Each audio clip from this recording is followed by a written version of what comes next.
8. Ignition sequence has started. 6, 5, 4, 3, 2, 1, 0. We have commit and we have liftoff at 2:13.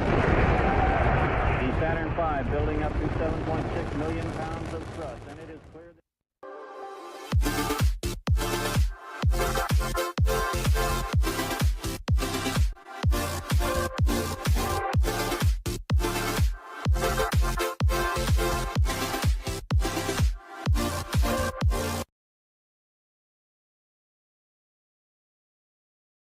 Hear a song? Freeze there, rest his head on a pillow made of concrete. Yeah. We put him in Massey. That's called Pearl Jam. You ever see Pearl Jam live?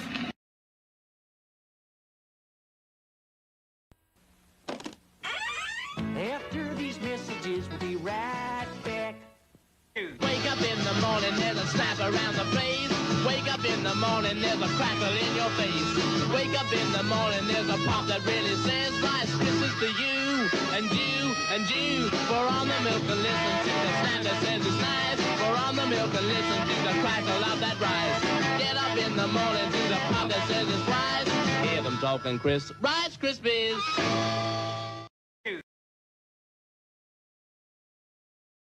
Stop hating Mondays. Be a professional and hate the whole week instead. Bruh.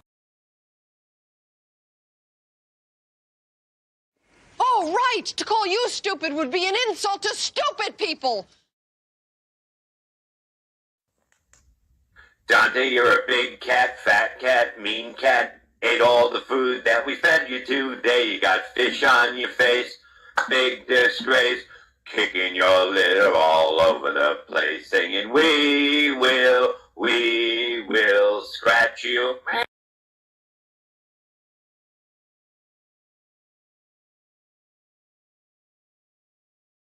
I want you to know that I've smoked pot.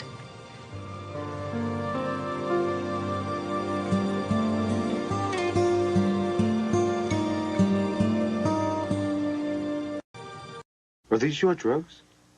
Look, Dad, it's Where not did you get it? Dad, Answer me. Who taught you how to do this stuff? You, all right? I learned it by watching you. Parents who use drugs have children who use drugs.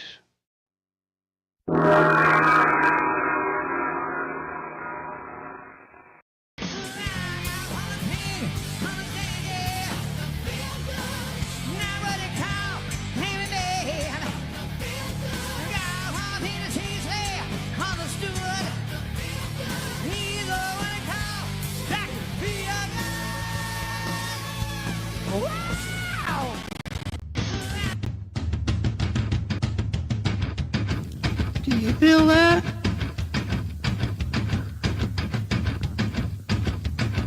Do you feel that? Oh, shit.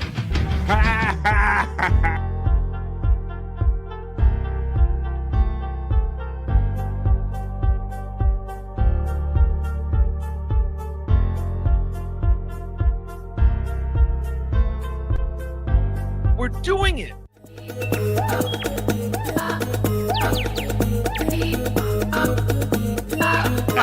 Jackie Mason. Fucking Bobby's fucking funny. Bobby Grant. I gotta give it to you. Time of the day, Bobby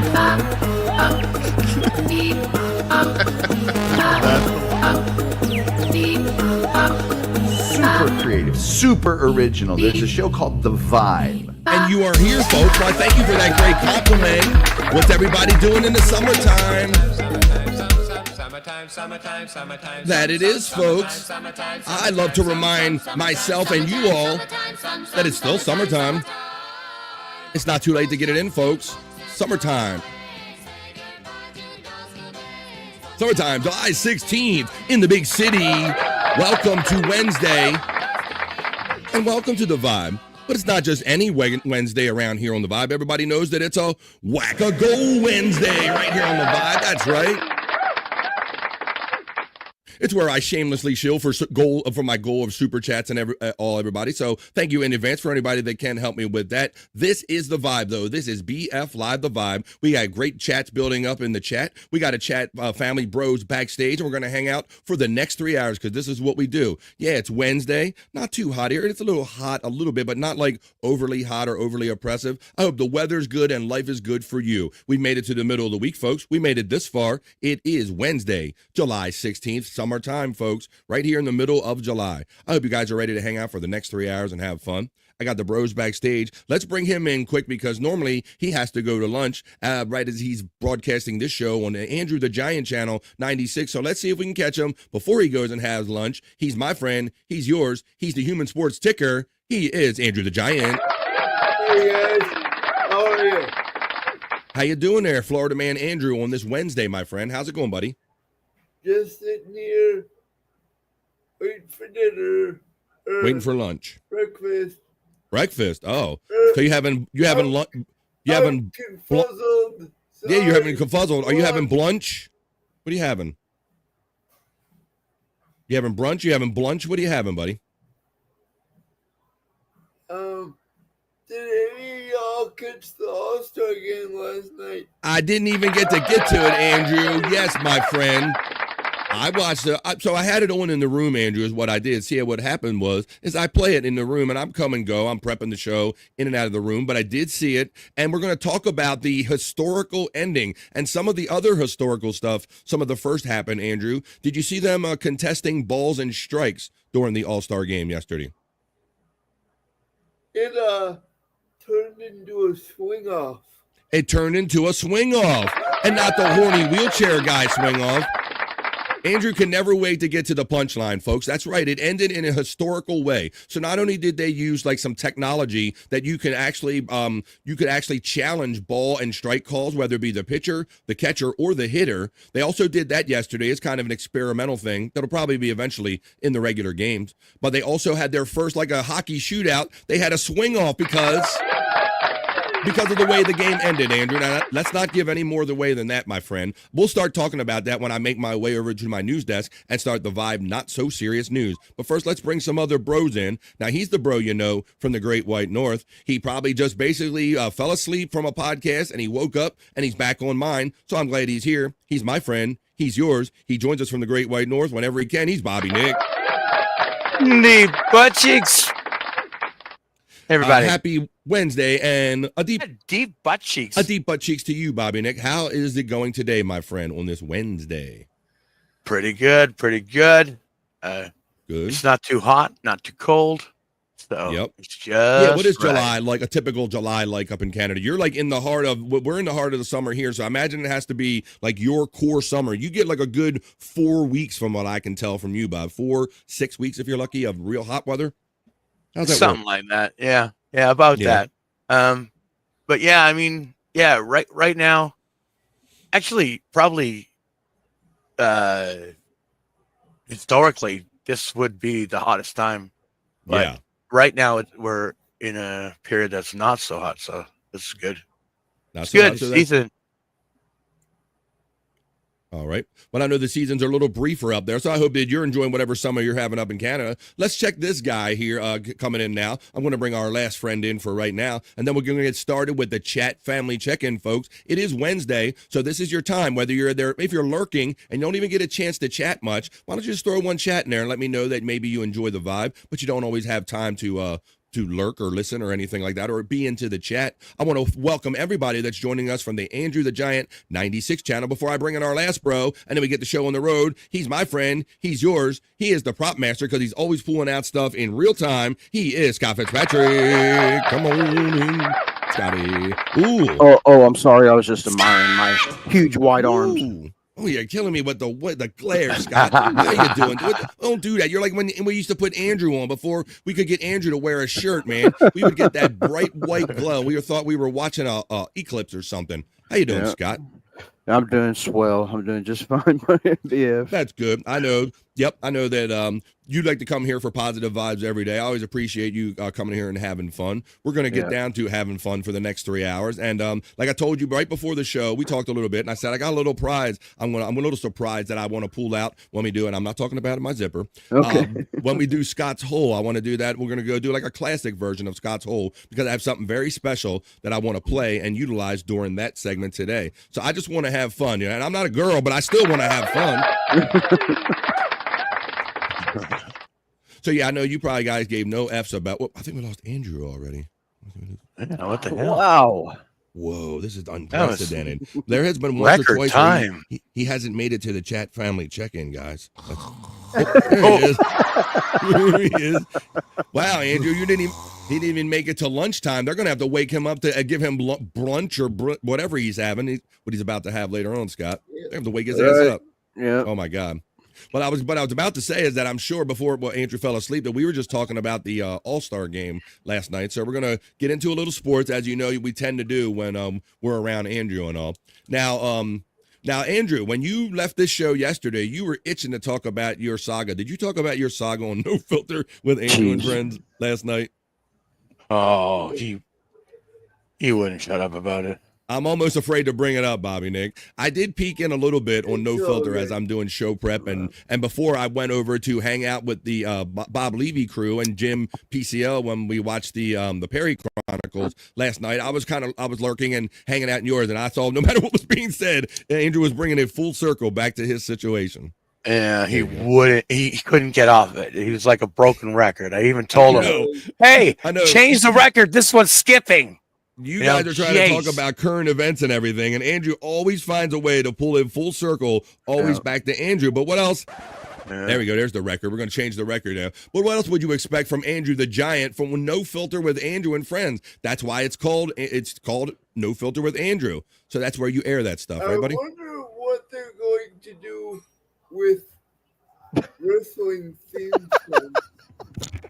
Okay. He just wanted a non sequitur. Now, guys, maybe you agree with me or not, but does Andrew sound like his microphone on the ceiling, his voice isn't making it to the ceiling?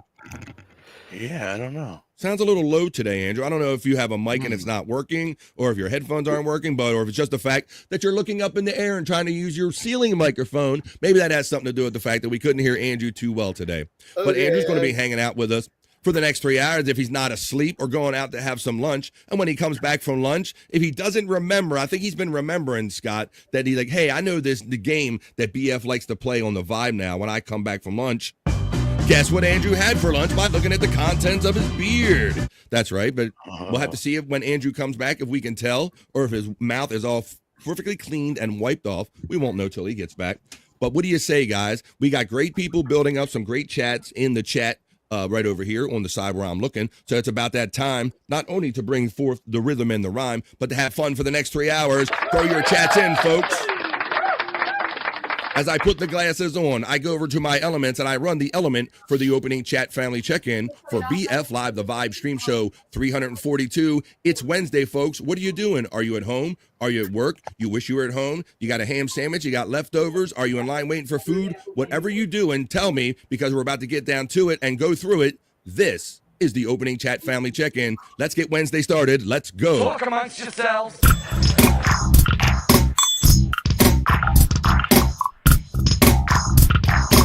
Talk amongst yourselves.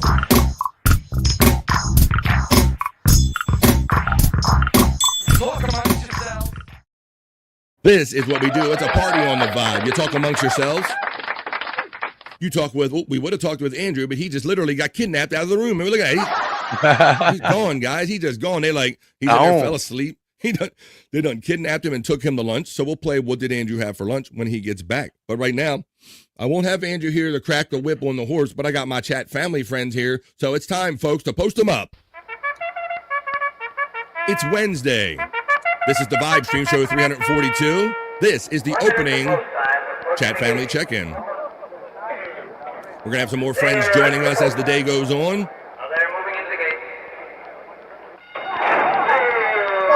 Pecan always gets things started in here with it says P-Cunt, Goonie Goo Goo you begonias. He uses the P-Cunt emoji because he supports me as a monthly member. He says, Unga Bunga, what do you gano, gano, gano? And he always throws out the BF Chang, and this is how we start the show. What do you gano? Come on, let's go, P-Cunt. Gano, gano, gano, gano, gano, gano, gano, gano, gano, gano,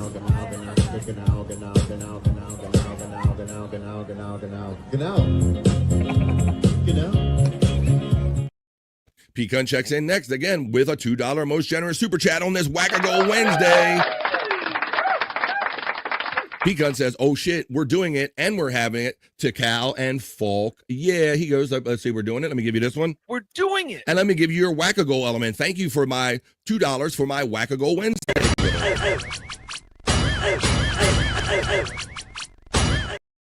It's Wackago Wednesday with the one day I shamelessly shill for super chats. P-Cunt then utilizes all of the membership emojis, indicating further that he represents me and supports me as a member right here on the Vibe, a monthly member. Thank you for your support, P-Cunt. P-Cunt, my brother from Oscar. Oscar Electric checking in. Oscar Electric will be involved in the content of this. Matter of fact, I want to thank Oscar Electric right now. I went to download that. Let me go. I can go here. Thank you, the creative. Once again, I will never stop bragging about the creative people in our chat community. Let me go right here to this, and then I'll go to my elements, and I will find my latest, coolest element. Where did it go? Son of a bitch, I can't find it. Oh, wait a minute. I'll show it to you this way. Hang on a second. Oh, boy. I'm boomering like Terry Nee. I downloaded something, but I lost track of it. Oh, here we go. I want to thank Oscar Electric for creating this for me using AI. And guys, he literally, I just saw this right before the show. Look at this. There we go. We're going to get to the not so serious news. Thank you, Oscar Electric, for that cool AI right there. YouTube's #1 podcast. I'm going to work hard to earn that title, Oscar Electric. That's pretty badass, ain't it, nice. Scott? Yeah, nice. Well, I got more surprises as the show rolls on. Yes. I get, because you know that little cartoon you seen earlier about whatever, but it's kind of flattering when people take the time to do these little creative things about you. You know, it's kind of it's a cool thing. Another one of them cool things to add to your obituary. You know, whatever. It's cool. It's something that we never saw coming, Scott. And we got some great creative people in this community. So you're not wrong at all. Just a guest checks in. Yeah, and I like to say. And that includes like people like Stacey Allen and Terry Nee and now Oscar Electric, who takes the stuff that we do and takes it to another level. Scott, you're right. There is something really extra fun about when they take something that you do or includes you and takes it to the next level. And the P-Cunt thing, the whole wrestling thing. I wasn't into wrestling, but I'm honored by being included to it. So I show a little goddamn enthusiasm and not shit on it. Fuck yeah, you been toes and all. You're in with that shit. Right. FJM, Same with me. Like, yes, right, Bobby Nick. Now, Bobby Nick, I mean, we tried to do a sports show, me and Andrew. Bobby Nick was nice enough when we were getting shows off the ground that, like, much like he's done for everyone, hint, hint, is that he would sit there and he don't even like sports, and he would self-admit it. And we even use that to our advantage and all. And even Bobby Nick, not liking sports, is fully in, toes and all, with all of this wrestling shit. So there you go. Yeah, I mean, it's awesome. And that's because other people in this community took what we do and took it to another level and made it fun. FJM says, and get high afternoon. Scott. Bobby Nick. I went to the store today before the show. How happy is when I get the itch today. Banana Pudding Tang. Look that one up. I call it Pootie Tang. It's called Banana Pootie Tang, Scott. Look that one up when you get a chance. All right. Oscar Electric. To Cal, brother, it's P-Cunt. P-Cunt shouts out Just a Guest with the Hoya. P-Cunt shouts out FJM. Space Nerd checks in the nerd. And we say... Nerd. Why is there a list of sports and athletes in the description? Well, Space Nerd, I will let you know that it's just part of my overall goal to try to attract more attention to the Vibe by using keywords and current events and things of this nature. You understand, Space Nerd? So that's kind of what the goal is with that.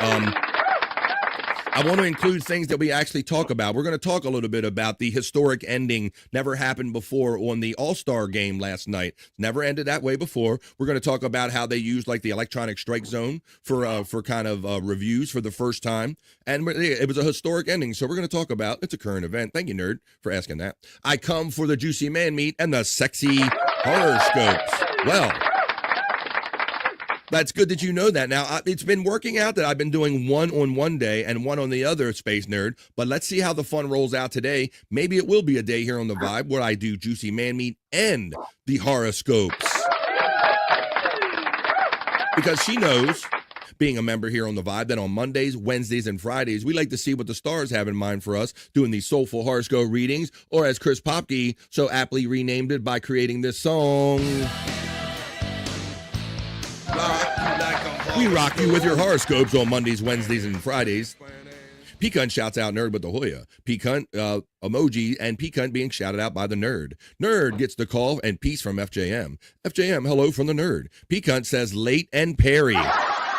Yeah, I was P-Cunt, and I won't discuss you with the details, but basically I was trying to get my body ready for 3 hours of not having to go to the bathroom. Let me just say it that way in a subtle way. Basically, that was the hold up, Space Nerd. Hoya, you Hoya, says Space Nerd. Good morning, BF Live the Vibe. You know, we kind of keep that to ourselves, but we talk about that privately, how that's a thing where, like, my body is, like, going in. I don't know what it does. Good afternoon, chat family. Just Bart says he's still home, relaxing, not feeling the greatest, but the humidity is not as bad today, which I acknowledge as well, because we're in the same area. He's waiting for nap time. Well, at least you waited for nap time. Andrew didn't even make it to the, we had to wake him up. Yeah, damn. Mandy Diff checks in and throws out the P-Cunt emojis. The most enthusiastic Mandy Diff. She shouts out Bart. Hi, Mandy, right back from Just Bart. Nerd and Bart get the call from Mandy Diff. Oscar Electric gets love from Mandy Diff. Just Bart Hoya from P-Cunt. Mandy Diff gets the Hoya from P-Cunt. There's the Nightbot running Scott Fitzpatrick's pages, the Angry Iguana 112, and the Prop Master 69. Mandy's getting love and acknowledgement from our friend Oscar Electric. Oscar Electric acknowledges P-Cunt. Don Reevy Jr. checks in on a Wednesday for some positive vibes. Greetings, Mr. Reevy Jr. checking in. Oh, Hoya, you Hoya, says the lovely Rini. She gives out positive vibes and we give them back to her. Thank you, Rini. Hoya. Can I get a Hoya? Can I get a Hoya?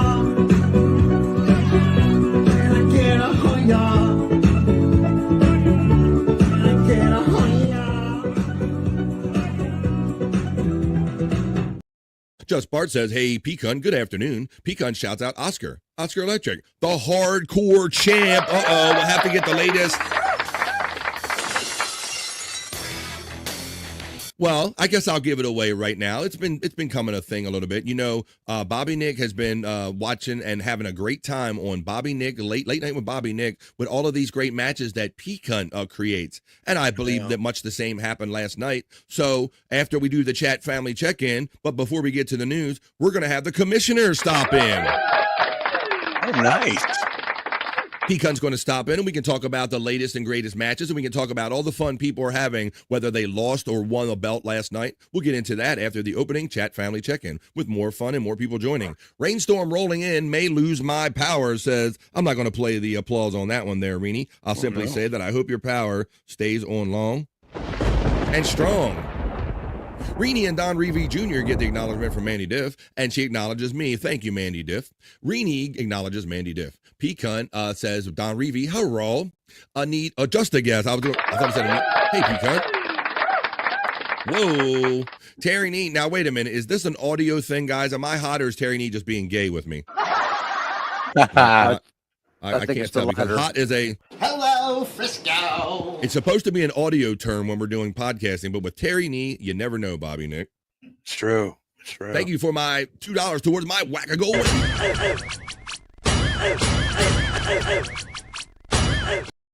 I appreciate that, Terry Nee, everything you do. And I got some Terry Nee content I'll be pumping out to you later on in the show. Captain Nick, Andrew, and Scott get acknowledged by Mandy Diff. But deep butt cheeks, Mandy.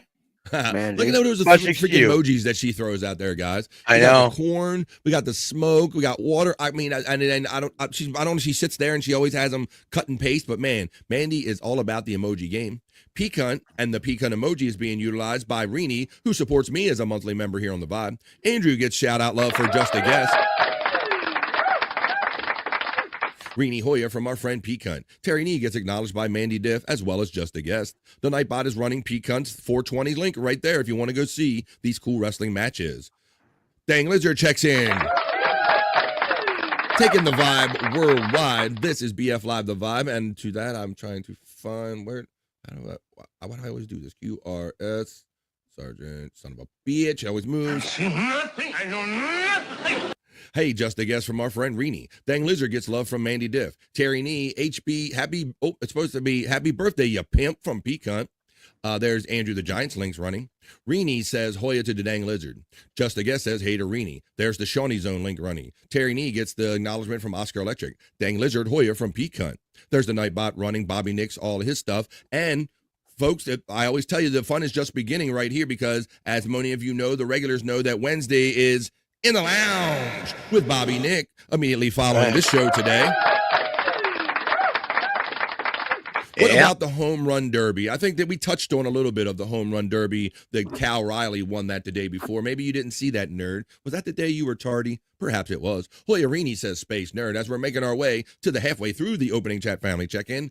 Ni hao pecan from Don Reevy Jr. Nerd gets acknowledged from our friend Rini. Don Reevy Jr. gets a love from Space Nerd. Mandy Diff says August will be the hottest. Oh, yeah. Well, maybe August, it'll get a little hotter up there for you in August there, Bobby Nick, you think? It could.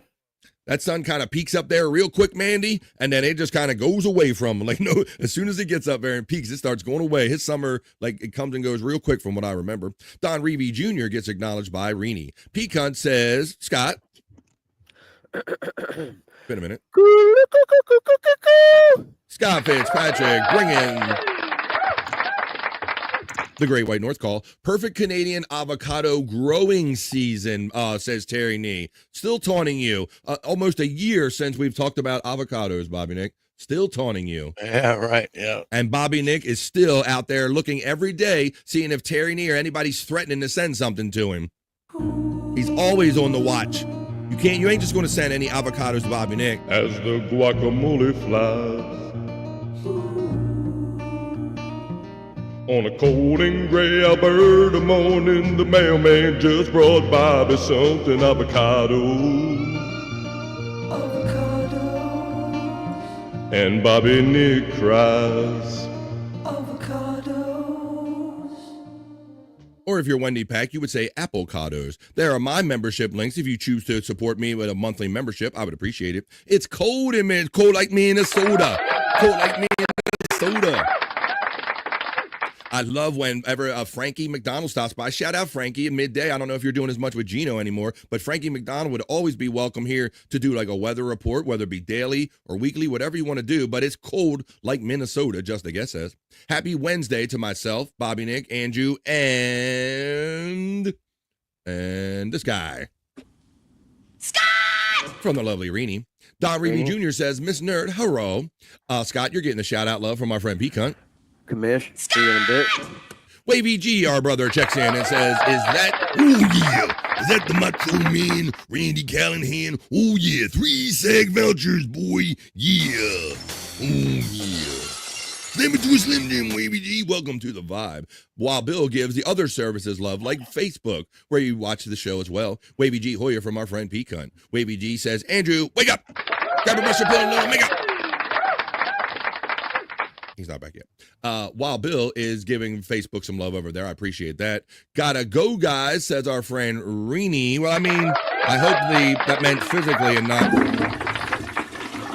That's what you meant. That's a lot of extra information. Have a great day, Rini. Hoya, says the Reverend Wild Bill, checking in, giving the love to all the channels. That's the Andrew 96 channel.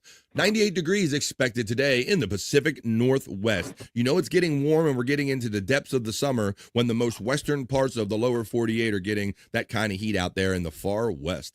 Terry Nee checks in and says, Andrew had a brain boner. Well, I think I have some content from Terry Nee that might help him get a brain boner or an actual boner when we get into our sexy segments and when Andrew makes it back. C. Urini says our friend Space Nerd. Terry gets acknowledged from the Space Nerd. Don Reeby Jr. says, hello, Leanie. Hello, Rini. Oscar Electric says, good morning, BF. Hope you are having a great morning. Bobby, it's me, Oscar Electric. Did you get any AM pictures? Drew, what's up? Scott, what's the word, brother? And happy fucking Wednesday. That's a mouthful for my talented friend, Oscar Electric. Thank you for that cool-ass AI picture, my friend Oscar Electric. And I got some other stuff coming up from Oscar Electric. Can you get a what? Of course, the Reverend Wild Bill. You support me as a monthly member. You get a Hoya. Get a Hoya. Get a Hoya. Get a Hoya.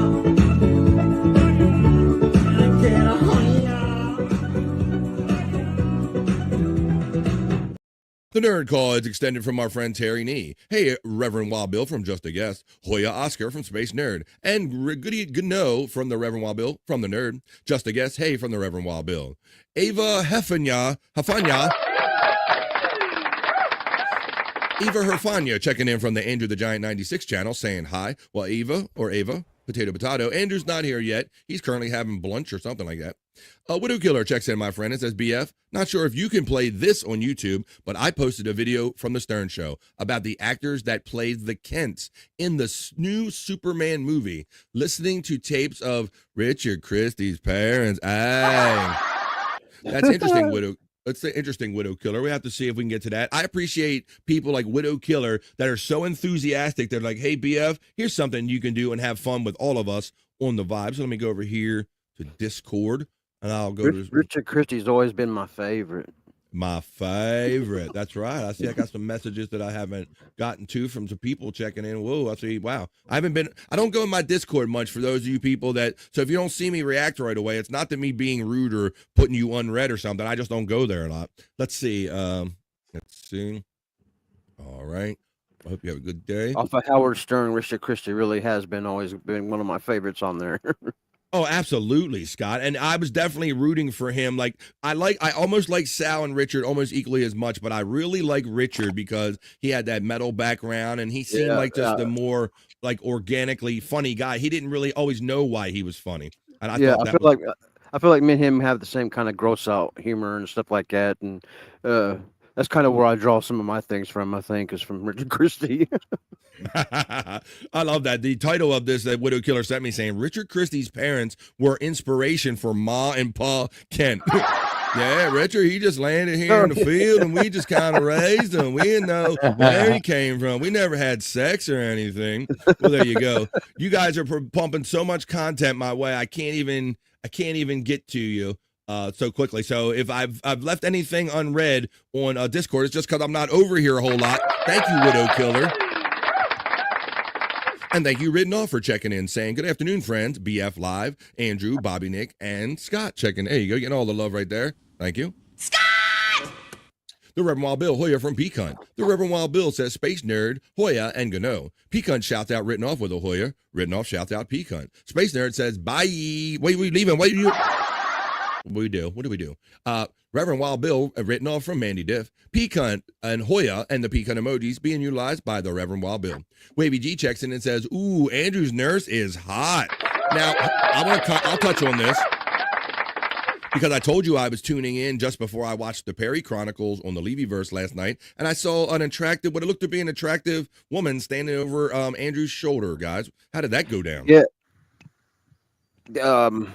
I know who you're talking about. Actually, I think it's the same one that come in. You might not have noticed her, BF, but she's wearing pink today, and she looks real nice today, too, also. Oh, I did not notice. I'm not being creepy or anything. It's just that I saw Andrew, and I'm like, Andrew, that gets your attention, Scott and Bobby Nick, when you see Andrew on screen with any woman, right? Or any. Yeah, and I really haven't heard Andrew say anything off-putting about any of them.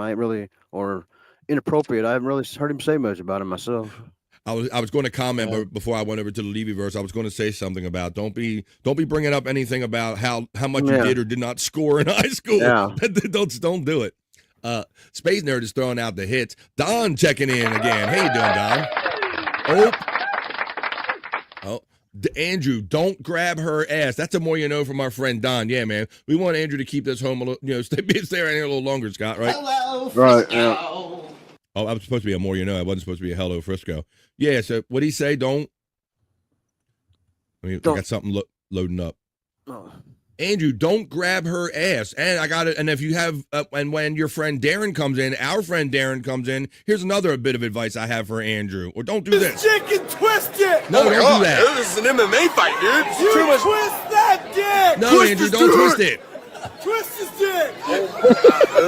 Oh my God. Oh, dick twist. The old dick twist. Grab his dick and twist it. Oh my God, dude. This is an MMA fight, dude. You twist that dick. Twist his dick.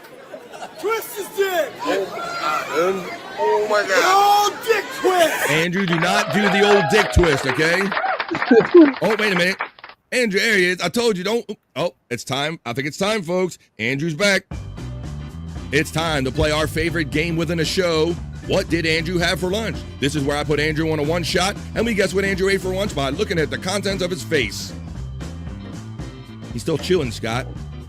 He's like licking his beard. Yeah, I'm trying to. Oh, Let me zoom in there's a little something. here. Is that a tooth? There's something on that corner of the mouth there, buddy. Ice cream, chicken, and Oh, he does. There's something in the corner of his mouth. It's mango. They have ice cream chicken. I've never heard of chicken flavored ice cream. What the? He said he had ice cream chicken. Whatever I he's. have to step out. I had a accident. Oh, All right, man. Andrew. Well, thanks for checking in real quick and letting us play.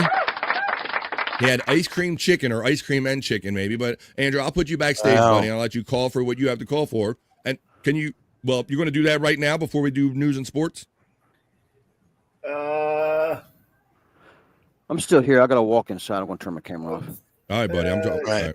I don't know when they're coming in. So. All right, well, since you don't know, Andrew, let me try to get through this opening chat family check-in. And I'll try to time everything appropriately. Our friend Widow Killer says, I also did what I thought a call from Pa Kent and Superman would be like in the style of Richard's dad. Hey, that's cool. That's awesome. I do a good job of checking like my emails and Facebook Messenger and all my other social media, but I'm for whatever reason, Bob, I haven't been good lately about going over to my Discord and seeing everything in time. I got to put that in my rotation. Let me see.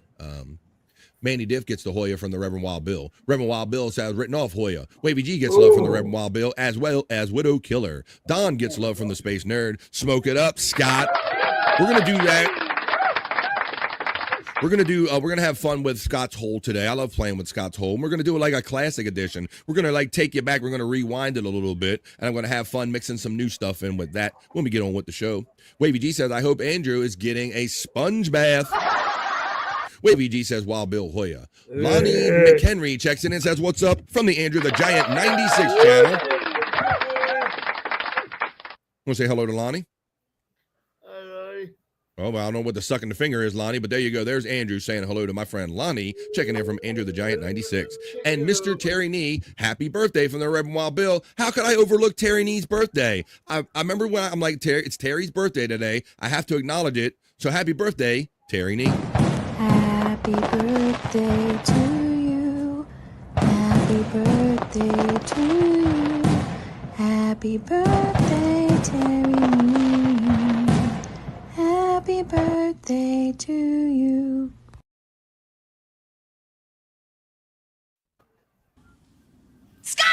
The Reverend Wild Bill shouts out, Scott, happy birthday, Terry Nee. The Widow Killer says Hoya to the Reverend and Pecan. Wavy G says, you're doing it, Peter.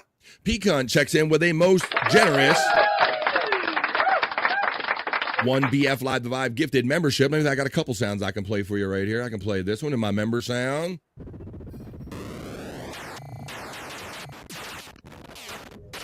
And of course, that helps me towards my goal on a Whack-A-Goal Wednesday.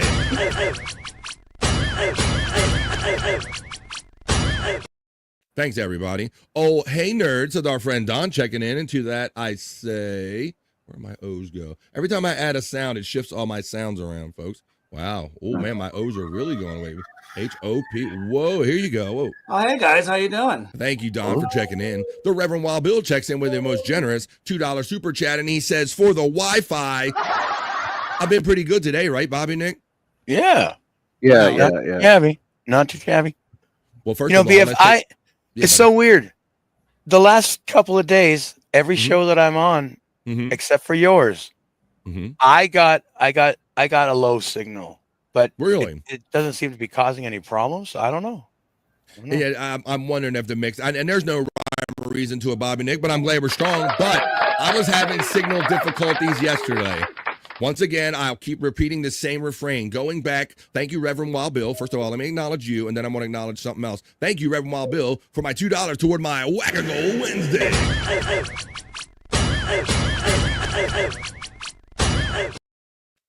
Let me see now. Oh, as far as the Wi-Fi, remember my Wi-Fi was eating shit yesterday, Bobby Nick?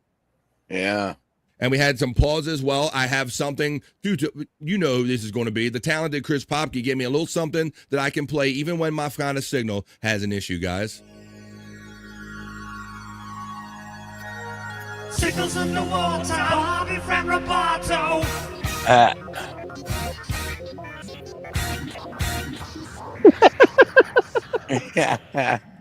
Signals underwater, Bobby Fran Roboto from Chris Popke.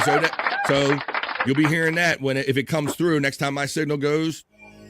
And I said, watch, my signal won't go down today, guys, because I have something cool to play. Signals underwater, Bobby from Roboto.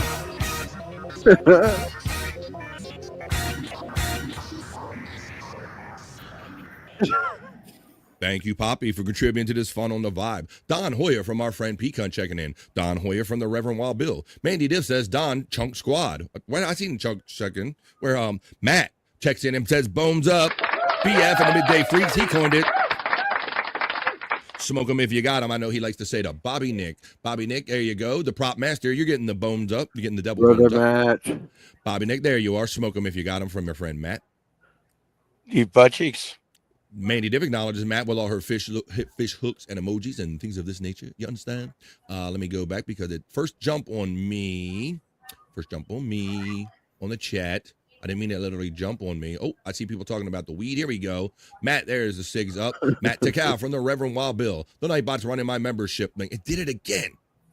They put that high current comment thing in front of you, Bobby, and it makes me skip. You know how that goes, don't you? Yeah. Son of a bitch. I go to click on one thing and they throw another thing in front of me. Here we go. I'm gonna stay clear of it. Let's see. Wild Bill Tikal, Matt Pecunt says, taking it to the streets. Oh, that's what the wrestling theme was last night, right? Oh it's been for a few days now. I saw the taking it to the streets. That's part of the fun. It's outside. It's outside. It's a nice environment. Thank you, Space Nerd, for acknowledging what I said earlier. Hoya Matt from Space Nerd. The Reverend Wild Bill says, FYI, banana pootatang was what I like to say. That's how it's written, Scott. FYI, banana pootatang is a hybrid wheat strain made from a genetic cross between banana OG and GMO. Pootie-tang is 26%. I'll have you know. You're right, and that's the base listing, Scott, but mine says it's 34, so I'm looking forward to after the show. I went to the dispensary today. That sounds yummy, Reverend Wild Bill. That's what I picked up today, nerd. That's what I got waiting for me. Scott, it's so funny. And I caught a sale. I look for the balance of everything, right? First of all, it's got to be good shit, and it's got to be above 30 for me. And then it's got to be the right price as well, bro. So I'm here doing. Whoever thought we'd be on a day doing discount comparative shopping with weed strains and coupons and all that crazy shit. It's fun. Yeah, and you got to do a little math because the prices get cheaper if you buy. The more you buy, so you start making what kind of deal you can work there. That's the more you know, Scott, because I had been a lot of the bags are 3.5 grams, but then I got me some 7s. I got me some quotas today. Got me a deal on some quotas. Inquiring minds want to know things you learn on the net. LOL, says the Reverend Wild Bill. We're having fun today. Piss jugs. Oh my. Oh no. Surely. Riley at Martin, you understand? The coming of 10, you motherfuckers. What's up with you? That's right, the piss jugs. The Chunkster knows that as an old stir. Oh, also Richard Christie did the piss jugs when he was living in the storage place. Oh, yeah. Remember? Hey, I didn't have a bathroom. I lived in the storage place. I just pissed in jugs and kept it around the storage place when he lived in there. That's a deep cut right there from Stachunkster checking in. Stachunkster Hoyer from the Reverend Wild Bill. BF had to take a gully. That was basically why I was late. Oscar Electric shouts out nerd. Not Scott checks in on the Andrew the Giant 96 channel and says, it's adrenaline. Did you wash your hands? It probably is adrenaline. You would think that by now, I'm not Scott, whoever you might be, that my nerves and my adrenaline wouldn't be pumped up prior to the shows anymore, Scott and Bobby Nick. But it does, there is a little bit of like the pre-show kind of rush or kind of jitters in there. Yeah, or the maybe. shitter. Maybe I got the pre-show shitters, you know. You see the avatar there for not Scott? It says, the avatar, I'm not sure what the picture is, but it says Scott's hole. Oh, Oh, awesome. yeah. I did it not. does. Holy shit. Look at that. People having fun with what we do, Scott. Thank you for observing that, buddy, because that got by me. I didn't see that. That is cool. That once again, people having fun with what we're doing. Yep. This is about fun. No politics, more than gossip.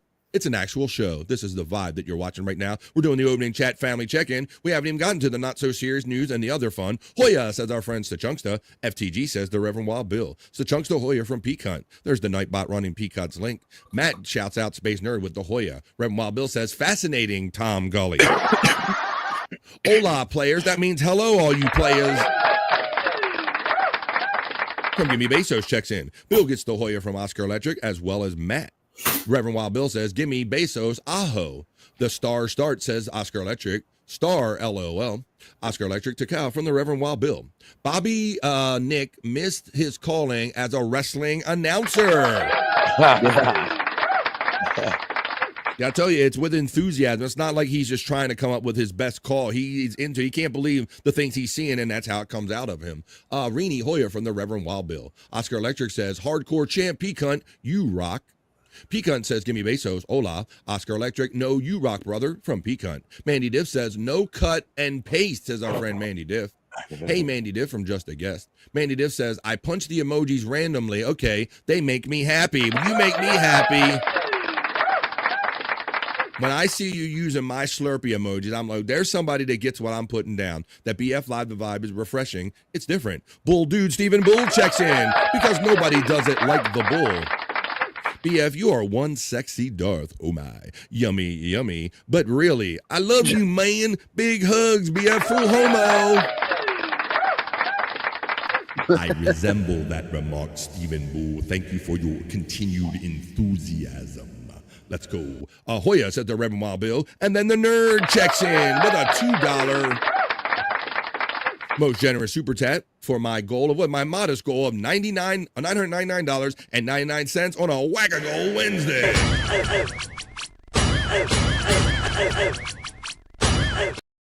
Thank you to the Space Nerd. She says, love you, BF. Appreciate you keeping it fresh. Thank you to the nerd. I appreciate that somebody picks up what I'm trying to do here. Tiff, Bobby, Nick, brother, Scott, fam, I'm freak for all y'all, for y'all. Whoa. Bull Dude Deep Hoya butt from cheeks Pico. to you, sir. Hello, Bull Dude from Space Nerd. Mandy Diff says, I need credits, LMAO. I looked at my account. What's it say? $88. I mean, oops, but the bills are paid. That's all that matters. Bull Dude says, Pecan, my man. Big hugs. The Reverend Wild Bill has fun with the avocado emojis. Big hugs to the nerd. Oh, now Pecan is teasing with the avocado emojis. Hoya Mandy from Space Nerd. Lynn Monger checks in from Andrew the Giant 96 and says, how are you all? We're doing okay, and I know you always ask, how's Andrew doing? So there's your answer. That's how Andrew is doing right now. Currently, that's how Andrew is doing. Let's wait a minute. We're gonna pep him up a little bit. 1, 2, 3, 4. Doom tech, tech, doom tech, doom tech, tech, doom tech.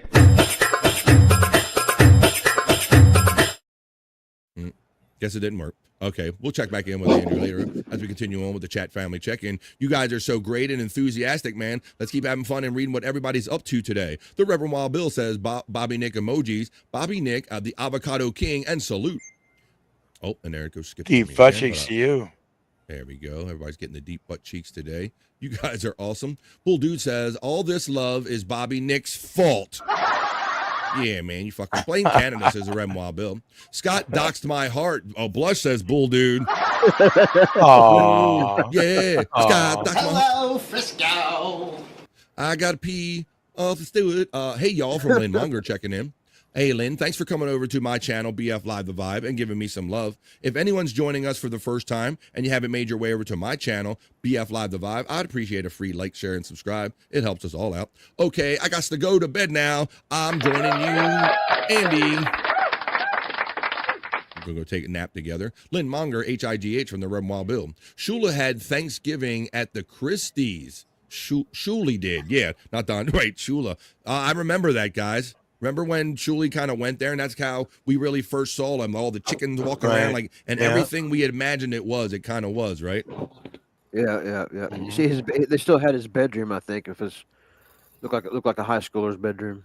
Well, I have to see. That's a deep cut. I have to see if I can pull that when Shuli visited the Christies, because all we heard and imagined was they were like these country bumpkin farm living people. They were talking about the chickens that would get eaten all the time. And when they went there, it was so neat to see that it was basically like everything that all the stereotypes you thought in your mind it actually was. I think if I remember this right, and I can't remember exactly which ones, but I think the clown, I forgot the clown's name, but Christie took like a group of the Whack Packers. Yeah. He took a group of the Whack Packers to the farm, and they did like a short series, kind of like The Simple Life. Yeah, they did. Wow, this is great. We can pull some of this. We can look for this. Yeah, look at Bone Loads checking in from the West Coast. Bone Loads is our longtime chat family bro. He's even done the sports heads with us. Hey, Bone Loads, if I can keep Andrew awake and get him awake, we're going to talk about the historical ending, some of the first that happened. Oh, there you go. On the All-Star game last night, I know Bone Loads will be interested since he was our sports bro for Sports Heads, our West Coast correspondent. Twist that dick! Give him the dick twist, Don, the old classic dick twist. Pizza, says our friend Terry Nee. That was his guess of what he had for lunch. Tastes just like chicken, says the Reverend Wild Bill. Ice cream chicken. Tastes just like chicken, huh? Andrew had ice cream chicken. Grab his dick and twist it is how WATP Carl got famous. That does look like WATP Carl in the background, doesn't it? Bone Loads, bones up from our friend Peak Hunt. Bull Dude says, I hope the hell the Giant didn't have any hot dogs. We need Andrew around. Please stay safe. I have a hot dog video. Maybe he did this. Let me find my hot dog video real quick. Type it in real quick, because I do. There are some clues about hot dogs that everybody needs to be aware of. Let me find this one. Where did that one go? Should be here, right? Let me find it real quick. In my come on, where's it at? I'm having a senior moment. Trying to find stuff in real time on the fly.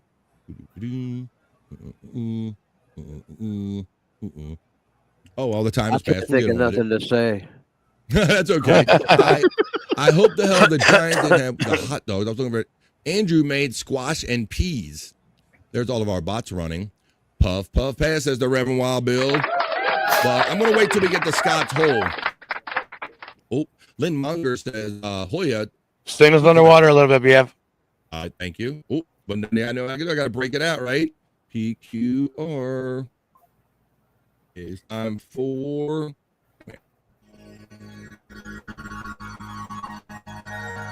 Signals underwater, walking from Roboto.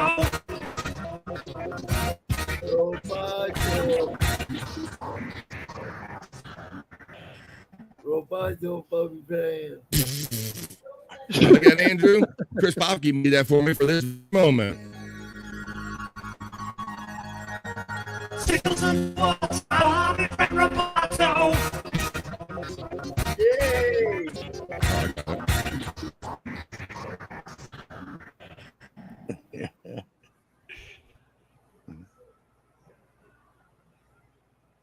This is still underwater. Yeah, you're still gone. Yeah. I don't know, man.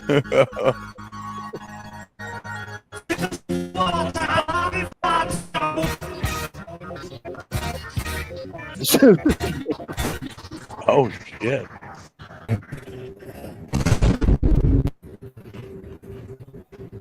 All the hot dogs taste like shit. Well, how do you know you're at a gay picnic? All the hot dogs taste like shit.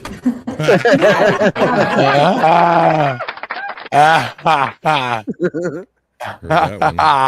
See, that's why when I knew I had something for.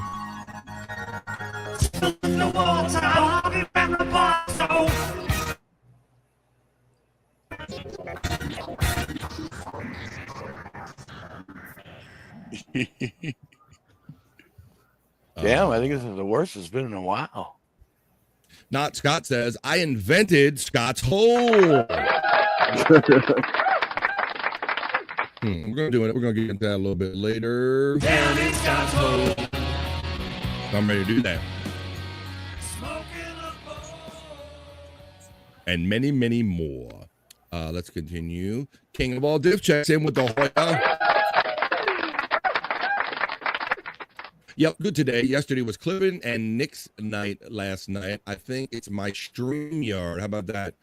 Boomer problem. How you dare? I resemble that remark, Terry. How dare you? Penelope Parasite checks in from my camp. Bobby Nick, can you tell New Girl stop using matching image fake account? What are they being applied? Who gives a shit? Who gives a fuck? God damn. Boy. King of all stiffies, Hoya from Pecan.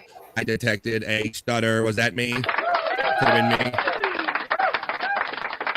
666 Bone Loads from Just a Guess. Chris Abels is spot on with his Trump impression, but he does have a huge fat head like Darth Vader.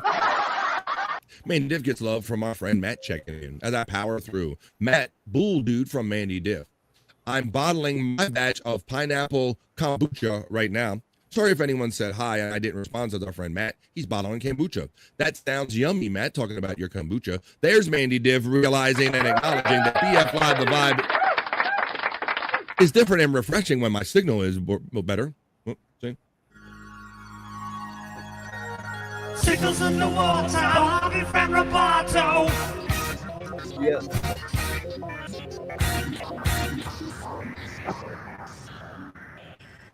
Thank you, Mandy Diff. I don't believe.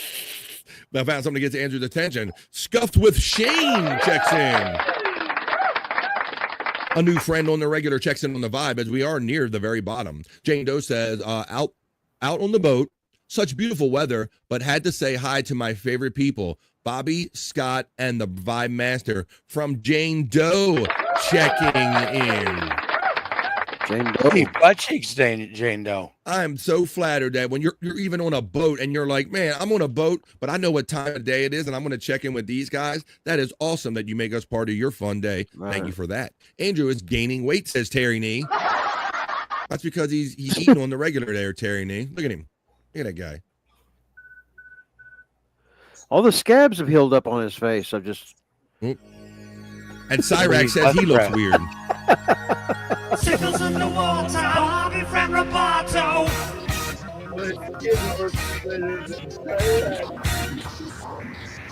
Pecan gets the love. Pecan, I think an all-lady match. Oh, Jane Doe has a request, Pecan. Yeah. You know, that is one of my things that I like to do here on The Vibe is we have a great, hearty pack of women that enjoy The Vibe. I'll see you guys in a minute. I'm taking care of some stuff. All right. All right, Andrew. I like that about this show, BF. It's not quite the sausage fest as it is in most of the shows. Thanks for acknowledging that, Scott. We have great. It might be because of Andrew, but yeah, I'm very proud that like at least 30% of my audience, whenever I look, is normally made up of women. And that's why we do Juicy Man Meat and we do special things for the women, Pecan. So you better get on that all ladies match. Hola Bone Loads from Gimme Besos. I'm going to put you backstage, Andrew. Let's see. Gimme Besos says hola to Bone Loads. And we're nearing, there's all just some group bots. BF Roboto. Brian, where you been, buddy?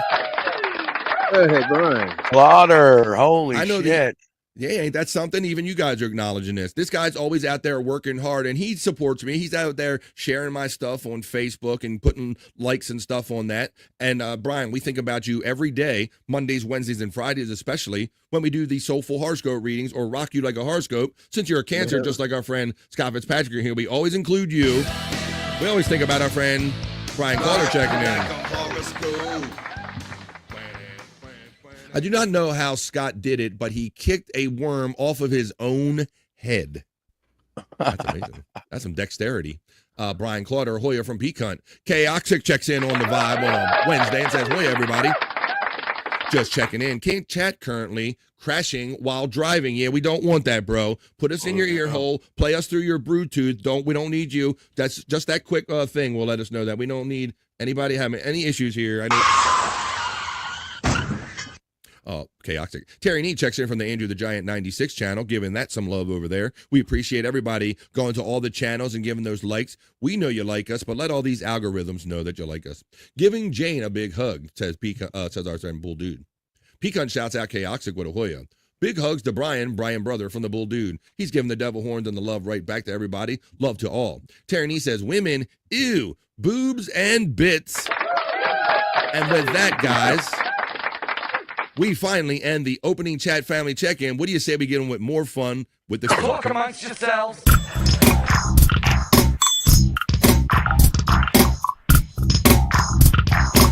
Talk amongst yourselves.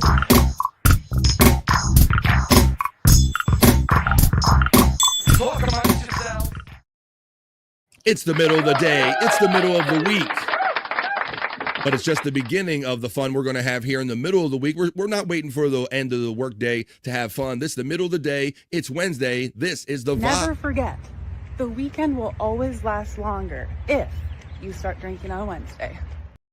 Hell to the yeah. Come on. That's a public service. That's a more you know. Or Wednesday more you know right here on the Never vibe. forget, the weekend will always last longer if you start drinking on Wednesday. Hell to the yeah.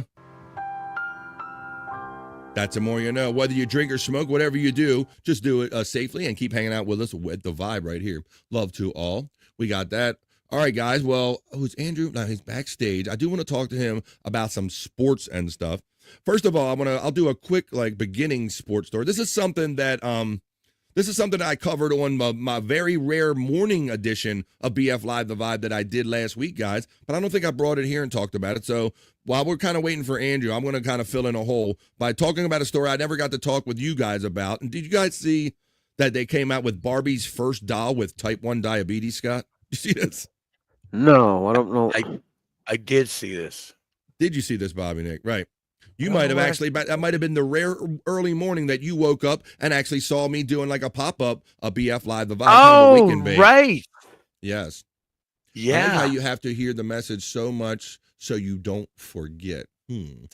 Terry, boobies. You like how we play that over and over? Boobies. Well, Space Nerd, because of weed and because we are guys, I kind of go by my thinking was that, Bobby Nick, when I first look at something, it's like that's like the first time I take it in, and then I go, okay, well, let me watch that again to see what I didn't see the first time. You guys like that when you watch stuff? Do you watch things multiple times in order to kind of really absorb it? Yeah, because I like to look at the background things, what's hanging on the walls and stuff like that. Yeah, Scott is very especially when I'm doing a show, I can't get into all that detail, but there you go, man. All right. Well, this is about this first, this is a special Barbie with type 1 diabetes, but it's amazing the kind of the lengths they went to. There's a brave new Barbie in a box. Mattel announced the release of the first ever Barbie doll with type 1 diabetes, complete with a continuous glucose monitor and an insulin pump in Barbie's signature pink, Scott. So they took this to other levels in that they had the little glucose monitor. They had the little thing on her arm, and I understand you can utilize an app and actually get readings from this thing. Okay. This is the levels that they're taking it to. Yeah. Introducing a Barbie doll with type 1 diabetes marks an important step in our commitment to inclusivity and representation. Krista Berger, Senior Vice President of Barbie and Global Head of Dolls, said in a statement, Barbie helps shape children's early perceptions of the world, and by reflecting medical conditions like T1D, we ensure more kids can see themselves in stories they imagine and the dolls they love. So look, there it is, Scott. He's got the thing on the arm, like the constant pump on the arm or whatever, like everything. Right. So they're kind of normalizing things. This ain't the weirdest Barbie doll I've seen, but it says Mattel partnered with Breakthrough T1D, the leading global type 1 diabetes research and advocacy organization, to ensure that the dolls accurately captured the community and to accurately depict the medical equipment those with the condition may use. On her arm, the new doll wears a continuous glucose monitor to help manage her diabetes, her type 1 diabetes, held in place with a pink heart-shaped medical tape. It also comes with a Barbie phone that displays the CGM app to help track her blood sugar levels. Her glucose monitoring, I think that's what it is. Just like a real-life monitors, which track glucose levels 24 hours a day via a sensor under the skin. Barbie also has an insulin pump attached to her waist that can automatically administer insulin as needed. So there you go. She's also on dialysis. Wait a minute. Oh, is that going to be next, guys? Colostomy bag Barbie? Hey, everybody. From Mattel, it's Colostomy bag Barbie. Coming to a Toys R Us near you soon. There you go. Right. Wow. Let's see. Oh, from makers of Barbie, it's Colostomy. Let me see. I'm ordering my crackhead Barbie, says Brian Kowalczyk. Tourette's Barbie would be awesome. Homo. Ken is gay. Yeah, if she likes to smart enough, Ken is gay or something like that. Kate, he never wants it. Clipping and cripping and dipping, checks in and flipping. Bobby, Scott in the chat. Clipping and dipping knows where it's at. You? Say that again. Deep butt cheeks to you. You broke up on mine a little bit. We're in the collapse, right. Terry Nee likes to always remind us. But we're going to have a shitload of fun on our way out, aren't we, Terry Nee? BF gets it. Is she missing a leg? Oh, no, I think what we determined is that coming out next fall is going to be Barbie, Type 1D Barbie with Sugarfoot Ken. Oh, Ken got the Sugarfoot. Oh, Lord, you've been hanging around eating what Barbie wasn't eating. Now, Sugarfoot Ken goes along with Type 1 Diabetes Barbie. At least it does here on the Vibe. Let's see what everybody's saying about that. Monkeypox Ken. No, Sugarfoot Ken. How about Barbie shits her pants? It's Barbie shits her pants. I love all the great, fetal alcohol syndrome Barbie. Damn. It's getting dark in here in the chat. But Brian Clutter's checking in and having fun, and that's what we do. Dang says, don't forget about the street prostitute, domestic abuse, and terminal brain tumor Barbie. Those are the Christmas ones. Why don't you give him the Wilford Brimley Ken doll? That's right. Hello, this is Wilford Brimley. I'm playing Ken. I'm Sugarfoot Ken. You got the diabetes. You need diabetes supplies. There you go. JFK headshot checks in. Head chunks what I say. Headshot. How about transplant Barbie with removable organs to trade with your friends? Yeah, we could mix like Operation Barbie, guys. Right? That would be neat. yeah, like when they somebody and then JFK head chunk, we can take it like a step further where Barbie is the doctor that takes the organ out of the donor in another hospital. We could go crazy. We could go crazy with this. We could get the organ donors, get Barbie to take them out of the donor, bring them. It could be a whole thing. There you go. I love where everybody. You could wake up in a little Barbie hotel with missing a kidney. Yeah, exactly. Venezuelan Barbie. That's right. You know, the third world Barbie. Yes. You go for a walk and you come back kidneyless. Look at this. You guys I love it, man. You guys are taking this in a whole nother direction. We didn't take it the first time. JFK Hedgehog gets last from Space Nerd. Trans midget Barbie for Uncle Jack. Widow Killer says, on a more serious note, I think they should have a Barbie that's in a wheelchair. I want to say that has to be almost like Handicap 101, Widow Killer. Let's look up wheelchair Barbie. Hey. I'm surprised that don't exist. What's that, buddy? I'm surprised that doesn't already exist now. That's what I was saying. That seems like, kind of 101, but let's check it out because I'm curious. And we always say, if you're not careful, you just might learn something here on an episode of the Vibe before it ends. BARBIE. I type in wheelchair Barbie, and I get that shit's already out. Come on, I'll show it to you. They got wheelchair Barbie. Yep. I think Terry Nee's right. We got to get to more of the exotic like diseases like Tourette's and stuff like that. You know, there it is. Barbie brunette fashion doll and service dog play set. Look at that. She even got the service dog, guys. See, they think of all this shit. There you go. There you go. So they're wheelchair Barbie. Wheelchair Barbie. There you go, right there. So that's there you have that stuff here. All right. P-Cunt gets the last from Space Nerd. I'm dying, says Space Nerd. Fucking A. I'm glad I pulled this out again because we talked about it briefly when Bobby Nick joined me in the chat for the Rise and Shine edition that I did last week. I have an old 90s wheelchair Barbie. There you go. See, the Chunkston knows what's up. But there you go. That's the fun shit we like to talk about here. I'm going to make my way over to my news desk, and hopefully Andrew will join us in time to talk about this. But they did have the Major League Baseball All-Star game last night, so I watched that. They had some historic things happen, some uses of some brand new technology, and a never-seen-before, first-of-its-kind historic way to end the game. So I'll tell you how the game went, the technology they used, how it ended, and I'm going to give you a few other news stories, but not so serious news. That's what we're getting ready to do. This is the Vibe Not So Serious News.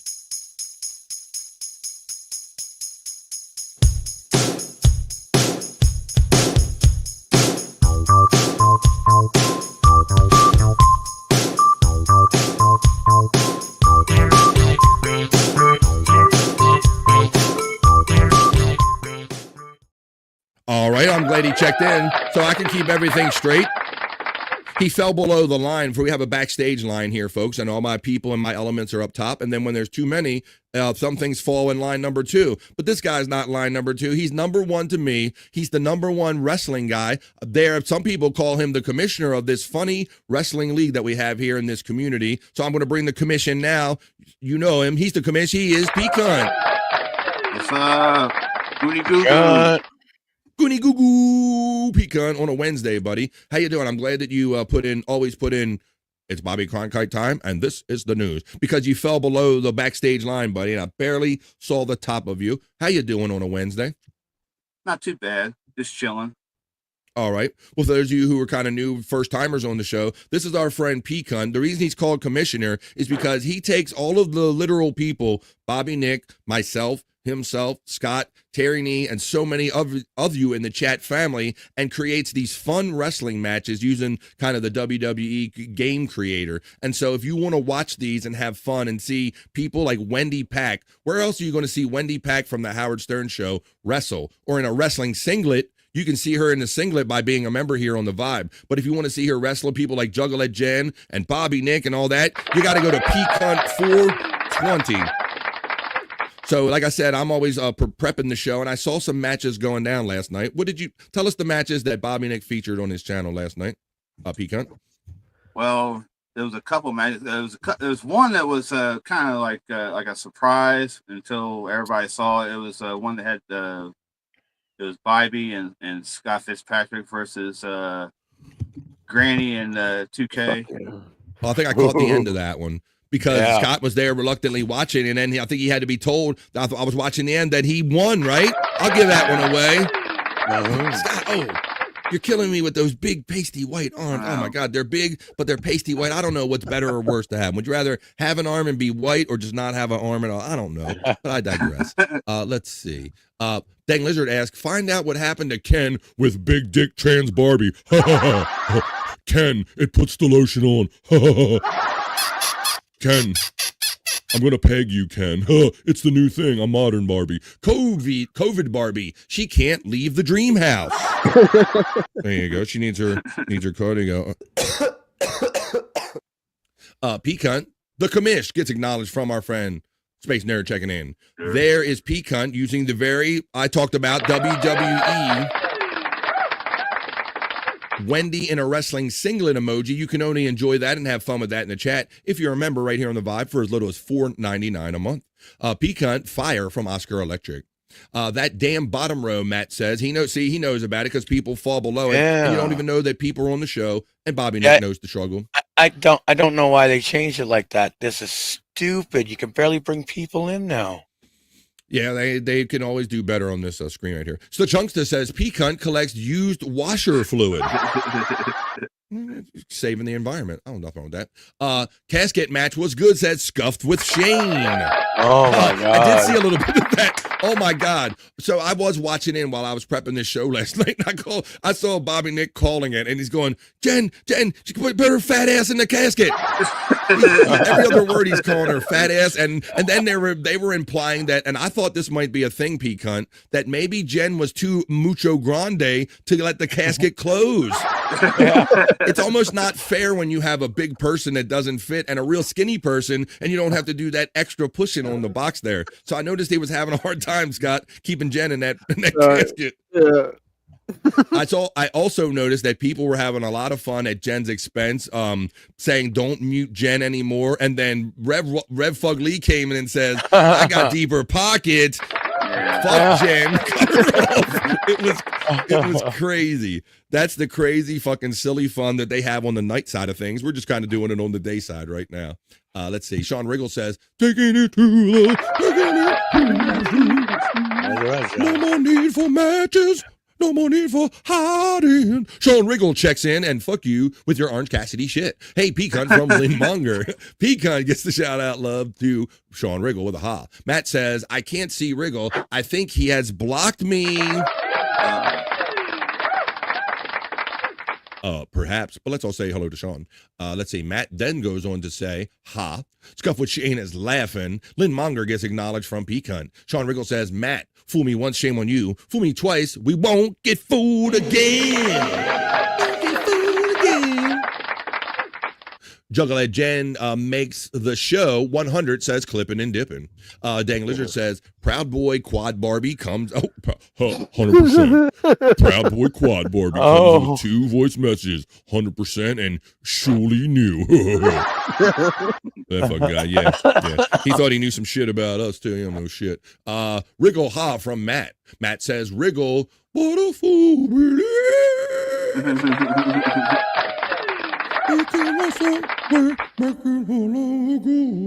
Here comes Andrew back. He's back in the show. Andrew. All right, Andrew. We got the Andrew? Commissioner, the one and only Commissioner Pecan here. We got great friends in it. We got 35 people hanging on the chat, and we're in the Vibe Not So Serious News. Pecan, did you watch any of the All-Star game last night, the Major League Baseball All-Star game? You know what? I don't know why, but I literally like spaced it. It was even happening. I don't know why. Okay. I actually caught the very end of it where they was doing the swing off at the end. Yeah, okay. So we're going to get into that because some fun stuff happened. Normally, the All-Star game can be kind of just a it can be a bore. It can be a loser fest. You know, they're not always very exciting games, and it's lots of pitchers being right. Lots of pitchers. Oh, here we go. Did you see Jacob Mizorowski? Please explain, what did you see about Jacob Mizorowski? The Brewers' 23-year-old phenom. Was he in the All-Star game? Away like it's nothing. There you go. Okay, we're going to get into that too, our friend. I'm going to show you a little bit of that at the risk of having to erase it at the end of the game. I love the Hank Aaron. They did an awesome. So, yes, some notable things happened, and that's why I want to talk about it here on The Vibe today as we start the Not So Serious News. Pete Alonso's getting the love from Mets Vibes checking in. Matt Nice from Sean Riggle. Matt says BF fucking gets it. 100%. All right, so let's get into it now, guys, because, yes, last night the Major League Baseball All-Star Game occurred. And, Andrew, typically in a typical year, the American League, I believe, has the advantage as far as wins and losses, right? That's my understanding, is that the last few years, American League Pecan has been kind of dominating this All-Star Game, right? Yep. Well, so yesterday, and once again, that was kind of happening again, but then late in the game, it ended up becoming a 6-6 tie. And I know because this is a basically just a demonstration game, they don't really like taking all these guys and pitchers into like deep in the extra innings, right, Andrew? Yep. They like to preserve these arms. So the way that they come up to solve this problem is much like they end a hockey game. In hockey, they have one overtime now. They used to have continuous overtimes. They only do that now in the playoffs if needed. But now they play one core period of overtime. If no winner is determined, if the tie isn't broken, they have a shootout. Well, Major League Baseball did kind of stole a page, I believe, Pecan. This is my belief, is that they kind of got this idea from hockey, buddy. What do you think about that? Yeah. A swing off? Yeah, kind of. You know, it's kind of like a penalty shot or whatever. Here's what I think. That isn't what I thought I heard, Mets, but I'll take that. Go ahead, Andrew. I think they should do that in the regular season too. Yeah, I said the same thing, Andrew. I agree 100%. and we're going to get into all this. I totally agree with Andrew that this is a much more entertaining way, P-Cunt, to end a tie baseball game rather than what they do right now in baseball is they put a runner on second base and then you come up to hit. I just don't like that. I really think that's lame. I totally agree with Andrew that this is how all Major League Baseball games that are tied should be ended from now on, buddy. I believe, P-Cunt, that the end of the game was far more entertaining than anything happened that leading up to the 6-6 tie, buddy. Yeah. But so this is. Go ahead, please. Go ahead. What's a lot better than the whole, like you said, the whole put somebody on second base, and I hate it right from the get go. I was like, it's like boring.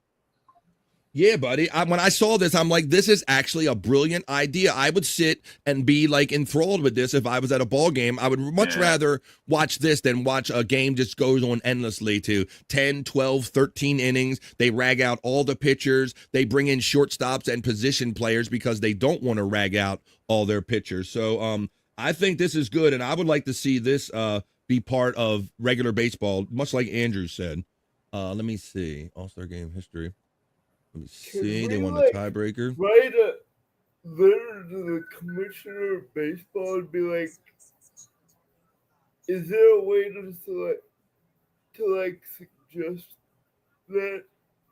I don't know, Andrew. I have the competition committee, or I'm not sure 100%. But here you go. I want to touch on this because I thought that, and I just overheard this, and I think I'm pretty right on the mark here. It does, I see, going back to 2017, there's AL, AL, AL, AL. That's 4.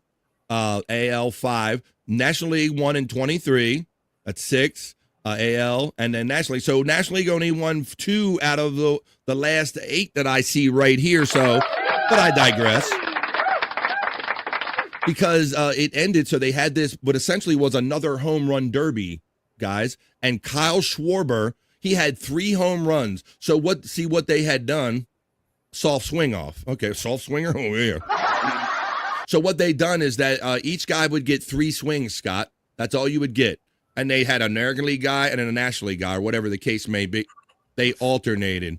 This better be a fucking joke in here. Jesus Christ. This better be a fucking joke. I've heard by too many people. I don't know who's fucking faking this, or if he thought he fooled. I don't know, man.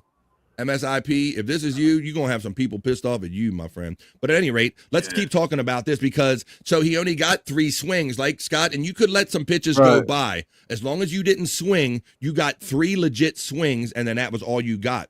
Well, Kyle Schwarber made the most of all 3 of his swings. He hit 3 home runs in the All-Star Game's first ever tie-breaking swing-off. They're swinging over there. He had played in Game 7 of a World Series. He'd homered for the United States in the World Baseball Classic, but he had never walked up to the plate in an All-Star Game swing-off. No one had. That's the kind of, like, the baseball version of a shootout, he said after homering on all 3 swings, going down to his left knee on the final one, to overcome a 2 home run deficit that held up when Jonathan Aranda fell short on the American League final 3 swings, giving the National League a 4-3 win in the swing-off after a 6-6 tie in Tuesday night, in which it was wasted a 6-run lead in the 7th inning. So there you go. And did you see what they gave him, Andrew and P-Cunt? They gave him like the MVP. He got like that glass bag. Yeah, I like Kyle Schwarber. I thought that was pretty good. Let me see. Oh, somebody says about what a piece of shit if that's really him. No, that's not him. I got him as a mod. I just checked. His name is actually stuck as something else. Okay. Good. So yeah, that's good.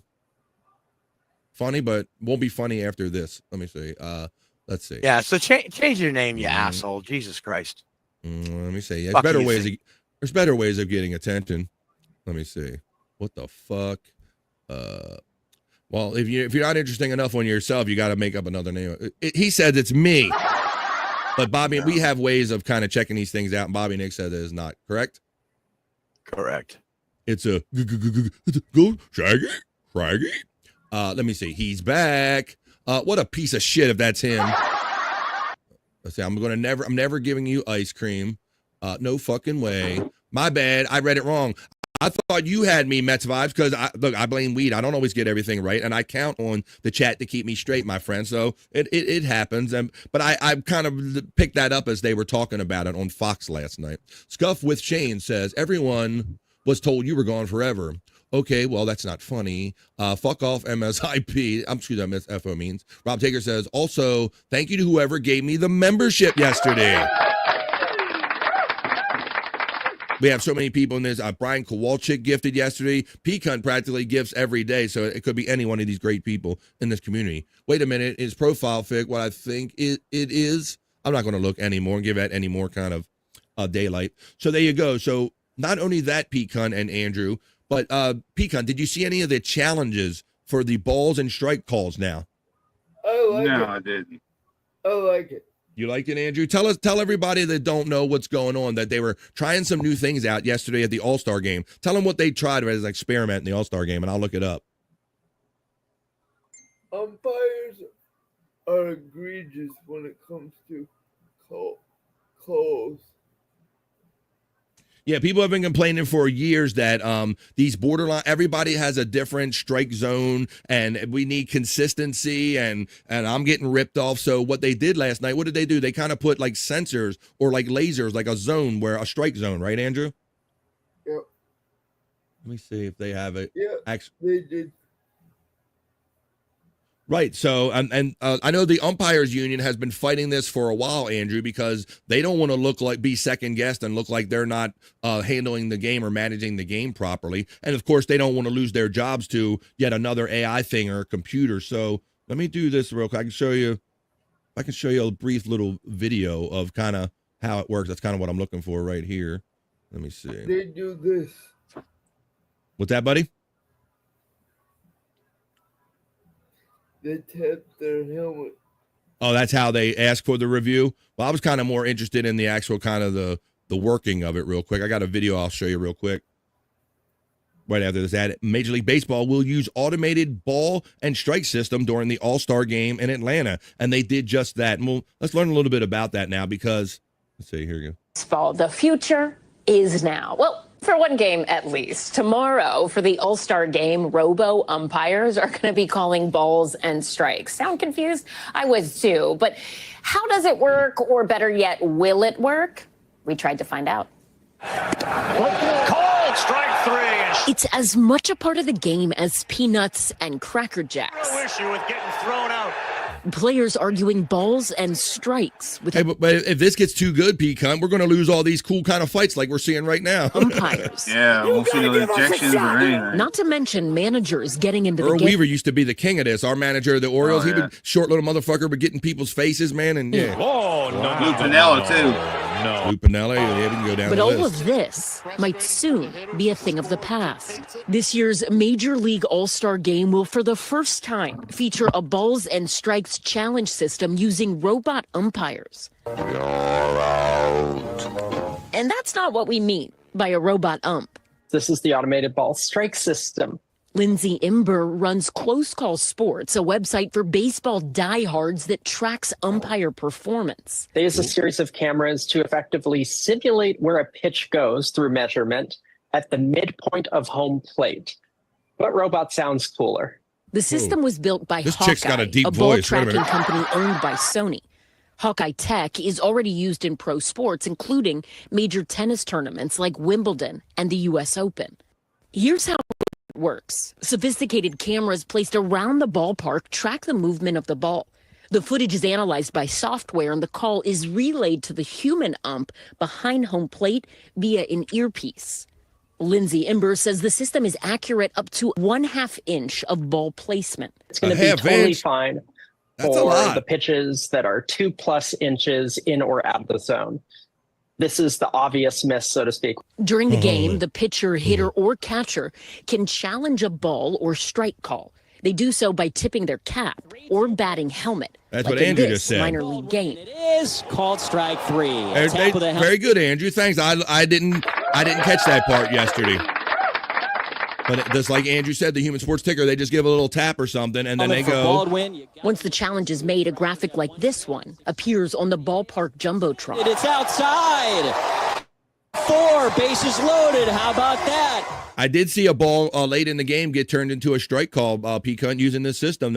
It made the difference whether the inning just nicked this white box that they have as the strike zone. In the All-Star game, each team gets 2 challenges. If the challenge is successful, the team keeps it. The system has been used with good results in the minors since 2021 and in Major League Spring Training this year. But for closer calls, the system might be less accurate. For those types of pitches that are effectively right on the line, the technology can't exactly decipher that yet. So it's going to be really interesting to see those because we don't know for sure whether they're actually accurate on those due to the margin of error. Wow, there you go, guys. So I guess that's the future of baseball, guys. So I like a combination system, Andrew, of human umps and just use that as a backup. What do you think? They have to be really egregious. Yeah, well, I know, Andrew, and I think a lot of baseball fans realize it, you just accepted it, P-Cunt, right? When you knew you had a certain umpire, oh, this umpire has a low strike zone. This umpire has like this weird, he calls everything outside. This umpire calls it this way. I mean, that has been a thing ever since I've been a baseball fan, P-Cunt, is that different umpires had different tendencies of calling balls and strikes. Yeah, that's Like, been they a call it thing way for a out long of time. the zone, and you're like, sitting there going, what? Yeah, because some umpires will stand there and say, hey, man, I'm going to call anything from the knees to the chest. I don't care where it is. You better, if it's there. And then other umps are more particular about what they call a ball or strike. I want to acknowledge the lovely Stormy checking in. Stormy. Being so generous and... And you know the funniest part? Hang on a second. What's that, buddy? There's some umpires that miss a call right down the freaking middle. Yeah, you know, and when you, Andrew and P-Cunt, and for anybody that's a sports fan, I've always noticed this tendency, buddy, that the strike zones get really loosey-goosey when you get to the 8th and 9th inning, and I always say that either the umpire has to go to the bathroom or he's got dinner reservations, P-Cunt, because they call some outlandish shit at the end of some of these games. Yeah, I've noticed that for years. Yeah, I'm like, oh, umpire's got a shit. He's got thing. Think she's a him. It's a good Transformers. Robots in disguise, and some of them not so disguised. So there you go. Brewers 7-game win streak. I am a robot. Stormy, good afternoon from P-Cunt. Stormy gets the love right back to P-Cunt. So the Chunkster says, ever had that baseball with the inaccurate miles per hour digital screen in it? Oh, the baseball where you threw it and it would tell you how hard it was? Yeah, I've had. Yeah, you got a one of couple those. throws out of that until you bean that against something hard, Scott, and then it would break, and then you the display ain't working no more. That was kind of an old novelty there for a minute, I think. They're building one of the largest data centers in the country near me for this AI stuff. It's an AI race around the world. You know, Terry Nee, you're not wrong, buddy. And we've talked about the whole the cost, the benefit of this, P-Cunt, in that they're going to be building, they're literally like opening like nuclear reactors to power these new AI centers. And my big question is that really a great trade-off, trading off human beings for creating more need for power consumption? It doesn't seem like it's the efficiency that they claim it is, buddy. Yeah, I'm the same way how you feel about that whole thing. Yeah, if they need all of this power and it's going to create this need for all of this additional power, is it really the efficient thing that we need for our future? I don't know, guys. Hey, Stormy from Matt. Hey, Stormy from Rob Taker. Matt gives love from Rob Taker. Matt gets acknowledged from Stormy. Thank you, Stormy, for that membership again. Scuff with Shame says howdy, Stormy. Matt says hello to Rob Taker. Stormy says Rob and Scuffed and gets acknowledged. Electric Gino. Electric Gino. Electric Gino checks in on the vibe on a Wednesday and says managers should be allowed to replace one ump per game and have a bullpen of umps. That would be funny, guys. You suck. You get out of here. You've been eating shit all day. I'm calling in the manager. That would be a different way of changing and managing the strike zone, Scott. That would be fun. Isn't that part of the game, Space Nerd? Well, you know, Space Nerd, in this day of technology and everyone sitting at home having replay and seeing and knowing better than the umps and the referees, this is the age now how we view sports now, P-Cunt, right? It's like we can't just take it for the human error that we used to allow in these calls, because now we're sitting at home seeing it from 5-10 different angles and seeing how a call is like really bad, right, Andrew? Yeah. Yeah, so people don't want that part of the game, Space Nerd. People want the precision of all of this technology, and they want it to be correct every time. But what in life is correct every time? Hello, Pretty from Mets Vibes. Yes, Andrew. Like to elaborate? Guess not. Maybe it was just gas.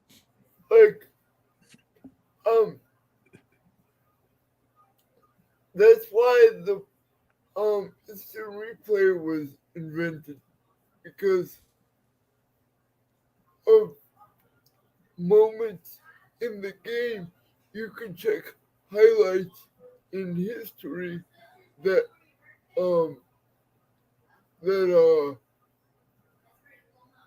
like you said, the history of the game. But there's people that they're purists out there, Andrew, that don't like the fact that we're incorporating technology with sports now. But I think it's unavoidable, since all those sports we watch are on TV, and people they want to make sure that the referees see what we see, and the game is as fair as possible, I guess. Terry Neese says. He says, I think he refereed or he umpired girls softball when I was 14. Distracted my judgment. Yeah, if you got a little extra wink or a little extra head flip, Pecan, he was probably calling strikes balls and vice versa and wanting his balls played with. When the pitcher throws to third base and the ump calls it a strike, LOL. Stuff like that. Electric Head Gino gets the Hoya from Pecan. Electric Head Gino says howdy to Pecan. Stormy shouts out Mets Vibes and gives love. Electric Head Gino, howdy from Shane. Stormy says, oh, there's the Pecan 420 link. If you want to see like Wendy wrestle, or if you want to see a lot of these people in this community wrestle, you click on that link, Peacunt 420. That's where all these matches, the home of, right there. There's Matt's channel also. The link's right there. And Stormy, he hangs around at night and talks about his adventures. Here's a take. Do you think we will ever see a ball faster than 105? I don't know, Andrew. I can't say that I ever thought there would be a day where I've seen almost any pitcher, any coming up, being able to throw to 100 miles an hour, Andrew. You wonder where the speed's going to end. Perhaps if they make the ball, maybe make it a little lighter or different, Andrew, maybe they could get some more out of it. Terry Nee says about AI that, yes, we need to lead it. Dangerous in the other hands. Almost like it sounds like the space race and the arms race, Terry Nee. Is that where it's a necessary evil, is what you're saying? And that if we just kind of throw our hands up and let everybody else do it, it's going to lead to other shit. So I guess you make a fair point right there, buddy. But my whole thing about it, and with this everyone thinking about global warming and heating up the planet, is it a great thing to be creating all of these new power plants in the world? But I guess it's probably a necessary evil if we go by Terry Nee's opinion, his outlook on that. Damn robots taking our jobs. I am a robot. I'd fix ump egos real fast, or it would fix ump egos real fast. They're taking our gerbs, says Scuff with Shane. Stormy says, I just assumed Mets 5 was addressing me. He could have been calling BF Pretty, though. That is true. Yeah, Stormy. I'm like, don't be stay on them. I'm okay over here. Let's see. I like the fuck ups and the fight, says Space Nerd. So that sounds like she's a purist or a traditionalist. Howdy, Scuff with Shane from Electric Hey Gino. Rob Taker says he was calling the baseball stat chick pretty, Stormy. Hello, sexy. Rob, that's very possible too. Juggalette Jen checks in. The most generous and enthusiastic Juggalette Jen, the hosting a lot of times at night with Bobby Nick. They're on Late Night with Bobby Nick. With the doggy. These guys outside with the doggy. If Sideshow Bob from The Simpsons is pretty, hi-yo. She did, just with like a less colorful hair. Whoop, whoop. Did you see that they killed off Marge? Uh-oh. No, I didn't see they killed off Marge Simpson. Spoiler alert, Andrew. What? Don't.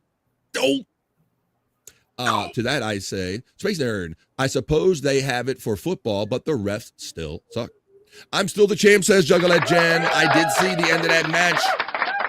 Yeah. She was oh my God. And yeah, your call of that, Bob, and it was so fun. Oh my God. And then she couldn't talk for certain periods of time because people were paying to time her out. It was just too much fun. Thanks, Stormy from Peak Hunt. You're welcome, Peak Hunt from Stormy. Granny checks in and says, good afternoon, boys. Terry Nee says, if applied no changes to golf, I'd be using feather-filled golf balls.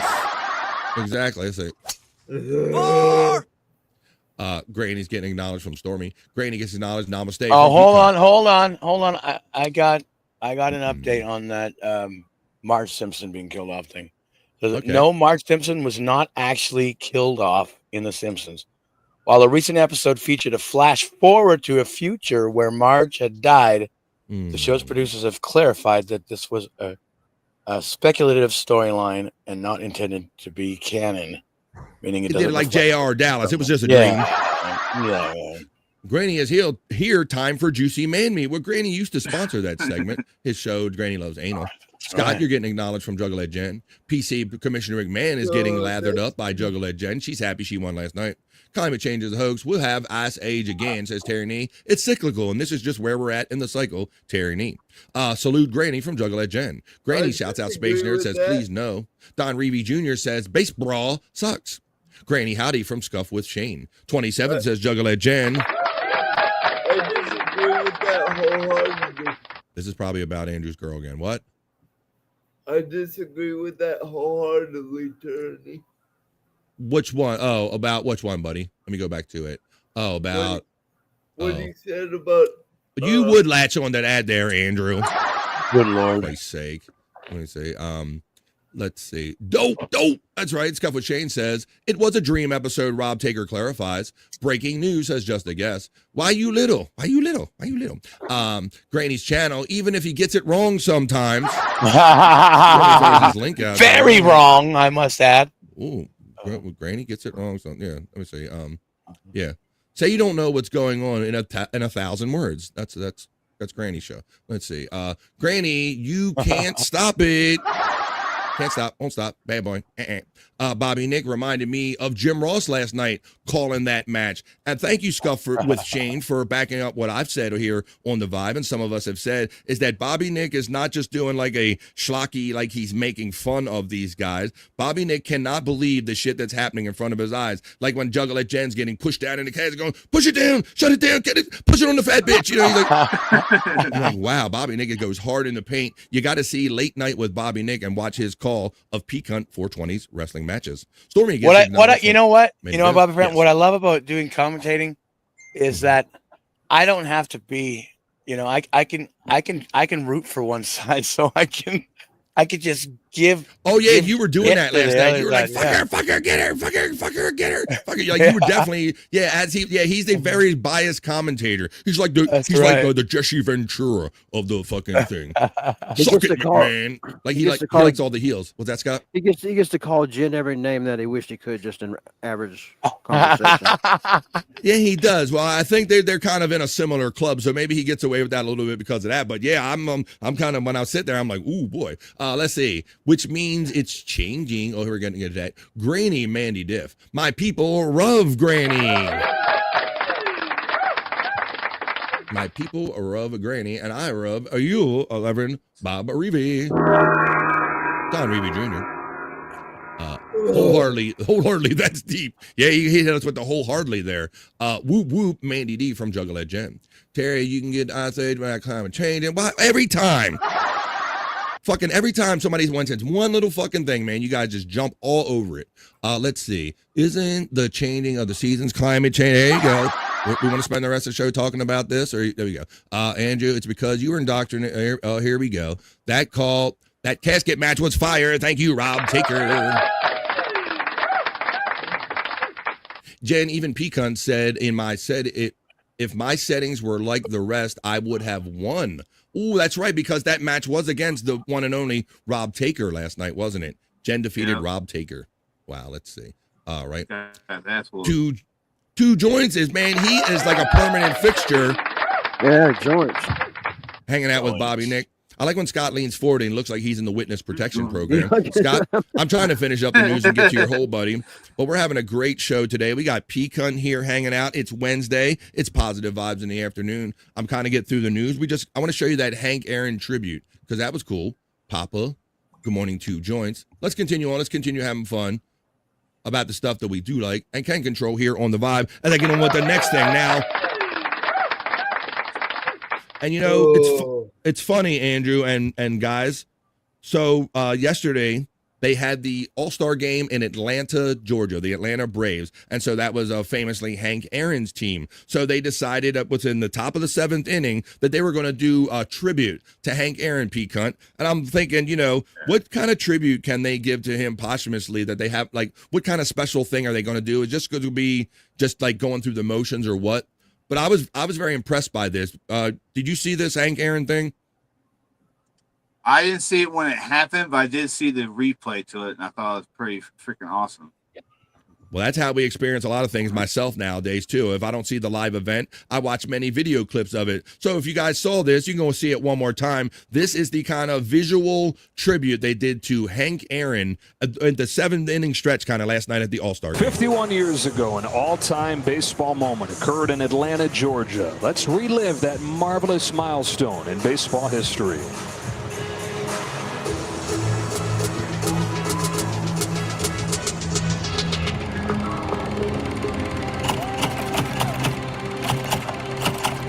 Shame he wasn't alive to see this.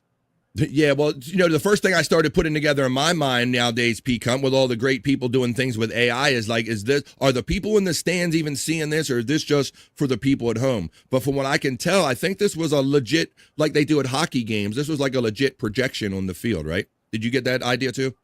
Yeah, that's that's kind of how I feel, because otherwise, you know, how would the fans even see it? Exactly, right. It would only be a thing for us at home. So let's keep watching this here. I just wanted to clear that up in these days of AI. We always got to question what we're seeing, if it's real or not. But yeah, I think this. I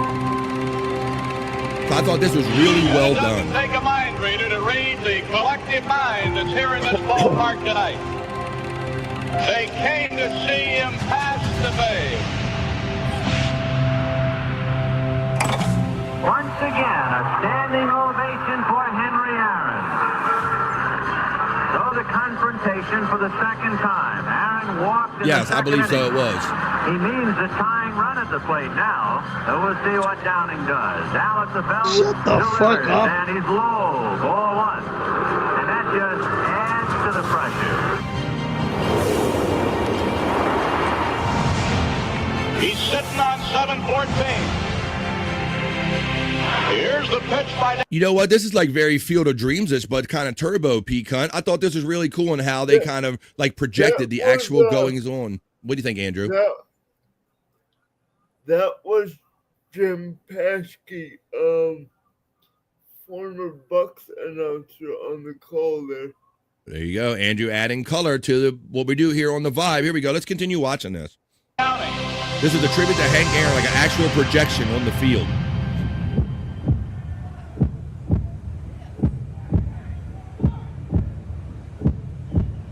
Swinging. There's a drive into left center field. That ball is going to be out of here. It's gone. It's 7-15. There's a new home run champion of all time, and it's Henry Aaron. The fireworks are going. Henry Aaron is coming around third. His teammates are at home plate, and listen to this crowd.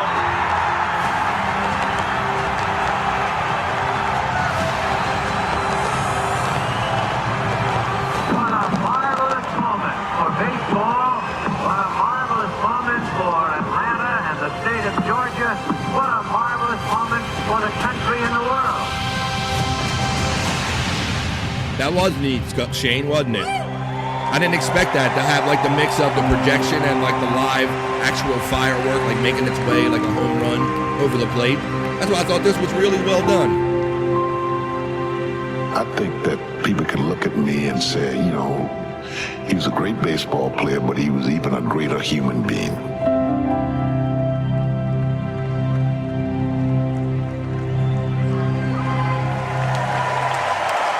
There you go. You get the idea. So for once in a couple years, there was some actual cool shit that kind of went down on the All-Star game last night. We had a first ever swing off to end a 6-6 tie game, which I agree with Andrew. That should be part of all Major League Baseball moving forward, and I hope they kind of get a good reaction out of that. Kyle Schwarber won by hitting 3 home runs. He kind of did that, and rest in peace, they had to tribute to Hank Aaron. They had the ball and strike thing. What kind of funky shit happened later? And only Terry Nee saw this happen since he's old. Like Ernie Banks, a great man, says Terry Nee. I know he's an Ernie Banks fan. When I hung out with you up there in Pottstown, and you got your Cubs ball autograph by another Chicago famous native, Perry Caravello. Shut the fuck up. I thought you were famous from Chicago. I don't know, bro. All right, let's continue on here with the vibe. And Scott, I know you might have checked out the P. I don't know. Let's see. Being a Brewer fan for 20 years. I'm still here. All right. Warms my heart to see that. Fuck, I gotta do anything. All right. Funny story is Hank was going to WCW shows when they were in the ATL in Atlanta, at the Omni in Atlanta. Probably. And no one there gave a fuck but the Horsemen, but the 4 Horsemen back in the day. That's a deep cut, Rob Taker. We're going, but boy, let me tell you. Well, let me tell you. Played a second. That was another friend of ours. This was you. I know Bobby recognized that. It's going down at the Omni in Atlanta this weekend. I remember the old Omni in Atlanta. There you go. That's a good thing. Was Ernie Banks the Cubs player in Windy City Heat? He absolutely was, Widow Killer. And I think that's why Terry was so excited to make that whole connection, because Terry, that's the first time I ever met Terry Nee, in public. And we got in line. He stood in line and actually had, there you go, windows. Yes. Terry Nee was super excited. He waited in a real long line to get Perry Caravello to sign that ball right there. You know what? I'm going to do something that I probably wouldn't normally do, because I do have a few stories that I want to share. And it is 2:00 right here on the East Coast of the United States. Typically, we have already taken our piss break at 1:30. Look, Bobby's turning his camera off quick. Scott's already in the witness protection program. I think he already ran off. So P-Cunt, Bobby, Nick, Scott, and everybody, why don't we do this now? I'm going to continue the news after this piss break. I haven't done this before, but we got more fun stuff to talk about. And then we'll get on to the other stuff. I got some more news. We'll end it with a bikini report. I got horoscopes. I got National Day calendar. I got more fun and funny videos that we can play from Terry Nee. I got the thing in Scott's hole that I want to preview here today. But we're not going to get to any of this, folks. It's 2:00. We already did 2 hours. Let's take a quick 2.5-minute piss break so I can stop doing the pee-pee dance in my chair. This is your chance too, folks. Go pause for the cause, and while you're at it, grab a drink, grab a snack, grab a smoke, but grab a friend and tell them that no one has more fun in the midday that we do right here on The Vibe. No politics, and it's not more than gossip. It's an actual show. And right back when we come back, and there's 2. Stay tuned, folks. This is just a real quick 2.5-minute piss break, and we're going to continue the news and comment with our friend Commissioner P-Cunt and Scott and Bobby Nick right after this 2.5-minute piss break. Don't go anywhere. More fun to be had right after this.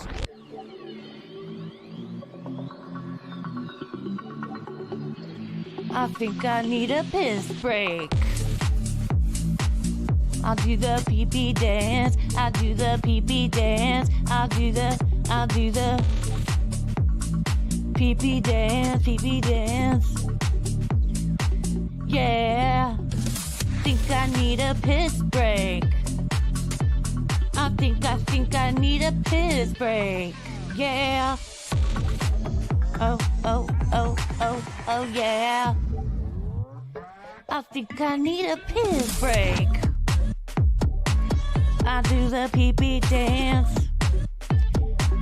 I do the pee-pee dance. Yeah. I think I need a piss break. Oh yeah. I'll do the pee-pee dance. Oh, watch me now.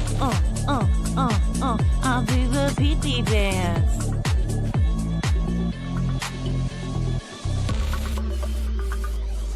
Come on, give it to me, that pee-pee break. DJ, hook it up. Drop that beat. Yeah. I'll do the pee-pee dance. I think think I need a piss break.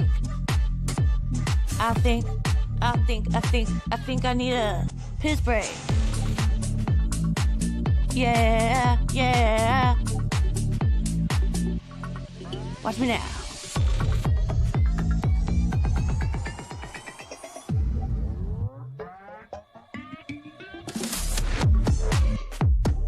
Pee-pee breakdown, pee-pee breakdown. Break it down, pee-pee, yeah.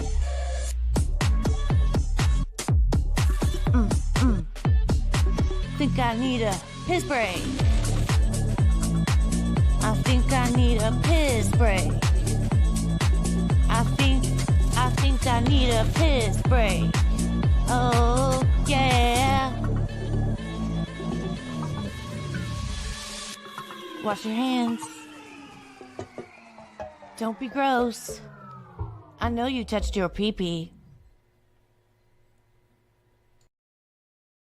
Wow, wow, wow. I know everybody needed it because I've never seen so many people comment when I pushed it too far. But Lynn Monger even says, okay, I need a piss break. We all needed it. I'm kind of sitting here doing the dance in my chair. We're having so much fun. A lot of times I don't even want to get up for this. The cringe song. Crippin' and Dippin' loves this cringe song. Thank you very much. I love this song. It's so catchy. Chinese dinner today. So our friend FJM checking in. All right, Andrew. I had pizza last night. I'm not sure what I'm having tonight. Let me see. And so he says, pickle nipple top hat. He spits on my neighbor's cat.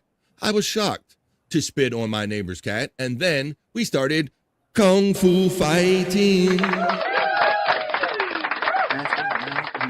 The colorful language person, my friend Stephen Bull, man. I don't know of anyone that writes in so much color and detail as my friend Stephen Bull. I love that. Thank you, Stephen Bull. Hundy checks in from Andrew the Giant Live. He gives me the Soul Brother fist, and I give you the Soul Brother fist right back. Hundy checking in on the vibe. Bobby, where did you find this song? This is that is an original track clipping. I'll give you a quick background. I'll give you the Reader's Digest version of that. And that I would do this show much like I did, and I would sit here and just have so much fun. I wouldn't even think about pissing or anything. And finally, I noticed my boys like checking out on me or doing the dance, and I noticed myself, and I'm like, you know what? This is a 3-hour show. I can't expect myself and all my bros to sit here for a 3-hour show without pissing. So we built a piss break in. And when I had a friend, she's a talented person, DJ Electra, made that original track for me because I needed a piss break. So that is an original track made specifically with me in mind and this show in mind. I need a piss break because I said, you know what? I think I need a piss break. So unfortunately, even though we don't do shows as much all together anymore, I still have a lot of respect and appreciate DJ Electra for making me that fun track. It reminds me of funner days with DJ Electra. I know you touched my pee-pee, says P-Cunt, or to Juggalette Jen. Hundy says, it's the talented and DJ Electra clipping and dipping. There you go. Cool Dude says, Scott doesn't see me, so I follow him on his walk through the woods. And shit, I watched Scott starts dancing with a spooky tree. He is out doing wild things with his pecker out. Really? I know he goes out, he does go out for a walk in the woods. I walk outside in the woods. I just walk outside in the woods. I be walking outside in the woods. I go to the woods and then I walk. Nick Oldsmore checks in on the Andrew the Giant 96 channel for positive vibes as we're trying to, let's check the Andrew awake status. Let's not wake him up. He's currently asleep. So I want to wake the Andrew. Wake up, Andrew. Wake up. Grab a brush and put a little makeup. I tried. I'm ready for a match, P-Cunt. I want Jen's belt. Wait a minute. I don't know about that, man. Is Mandy ready? She hardly comes on camera. Maybe she's ready for a match. Miss DJ Electra. Is that, Mrs. or you actually miss her too? Yeah, I kind of do too. That's cool, says Clippin. You got the little background story on that. Mandy Diff, you have to wait till after her rematch with Rob Taker, says Commissioner Cunt up there, P-Cunt. She acknowledges that. I concur. Scott pees on wild animals. Andrew, wake the fuck up. says Lynn, checking in here on the vibe. See if we can get him up. Wait a minute, Andrew. There he is. You got He's it. live. He did it live. Sure about that? Let me see.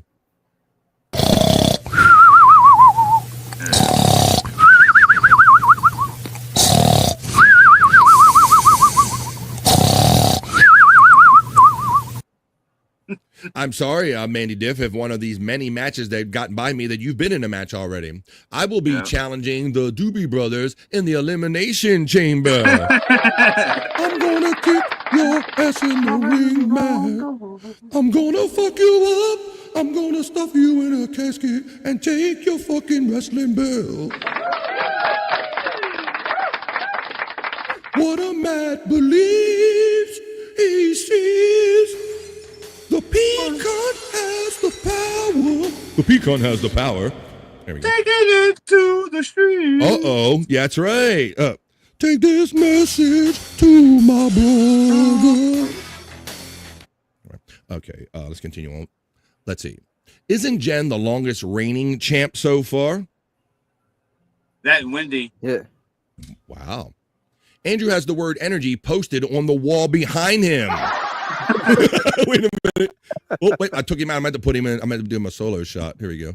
Solo shot with Andrew. There's Andrew. Oh my God, there is. It's up on the door. Oh, I know. You mean like this? Where if I can get to my thing?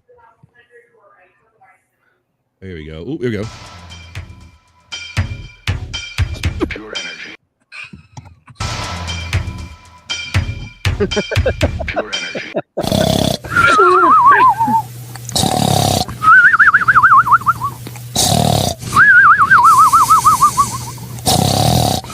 Yamo be there. Yamo be there. I'm doing Michael. I'll do all his greatest hits. Yamo be there. Take this message to my pecan. Top left. It's Electric Head Gino. LOL. Jen's the longest reeking championship. Dream Man checking in with that one. Good morning, MFers, says my friend Dream Man checking in on everybody. Dream Man getting the love. Dream Man from Pecan. Wake the fuck up, Andrew. Wake up. Oh, grab put on makeup.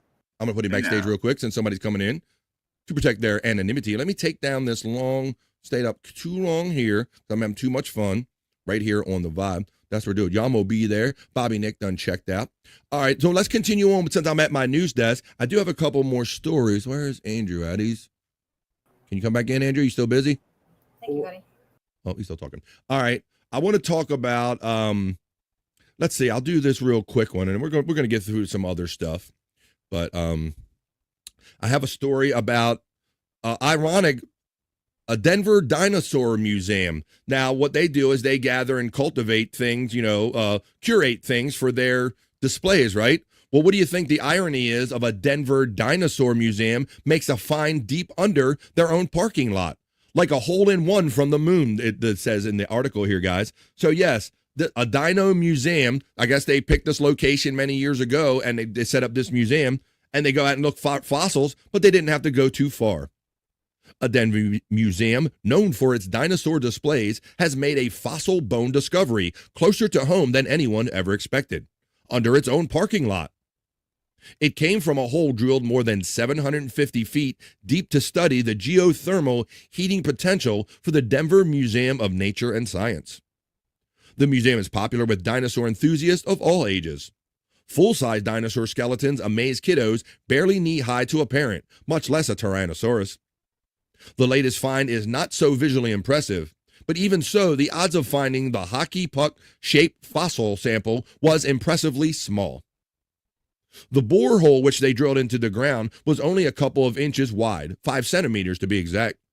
Museum officials struggled to describe just how unlikely it was to hit a dinosaur, as the ad covers me up, even in a region with a fair number of such fossils. The quote goes on to say that finding a dinosaur bone in a core is like hitting a hole-in-one from the moon. It's like winning the Willy Wonka factory. It's incredible. It's super rare, says James Hagedorn, the museum's curator of geology. So when they took this bone sample, guys, here they got a museum above with all that stuff. Right. That is bonkers, says Space Nerd. Whoa, says Hundy checking in on this one. Let's see. We got Dream Man getting acknowledged by the chat family. We left off at Wake a Fuck Up Andrew. But I thought this was kind of neat and weirdly ironic that they actually have. Let's read a little of the details about it. The only 2 similar finds have been noted in borehole samplers anywhere in the world, not to mention on the grounds of a dinosaur museum, according to museum officials. A vertebrae of a smallish plant-eating dinosaur is believed to be the source. It lived in the late Cretaceous period around 67.5 million years ago. An asteroid impact brought the long era of dinosaurs to an end around 66 million years ago, according to scientists. Fossilized vegetation was also found in the borehole near the bone. Isn't that amazing, guys, so they're working on the parking lot. They're just kind of digging to see what the geothermal expectations were, possibilities were for their museum. And little did they know that they were sitting on top of the very thing that they curate in the museum, dinosaurs. So I guess you don't have to go too far to find dinosaurs. I thought that was interesting. Pretty crazy. That was pretty wild. Let me see. He's backing asleep that quick. He stopped talking and fell back asleep real quick. Look at this.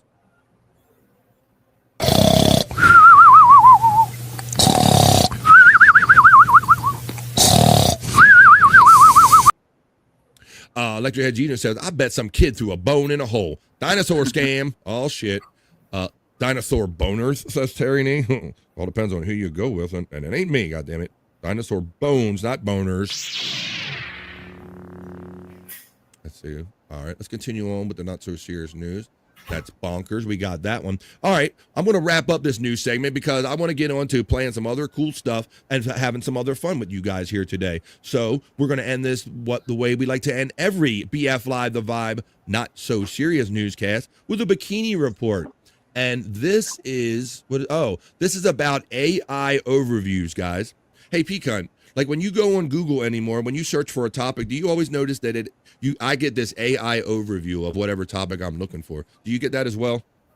Yeah.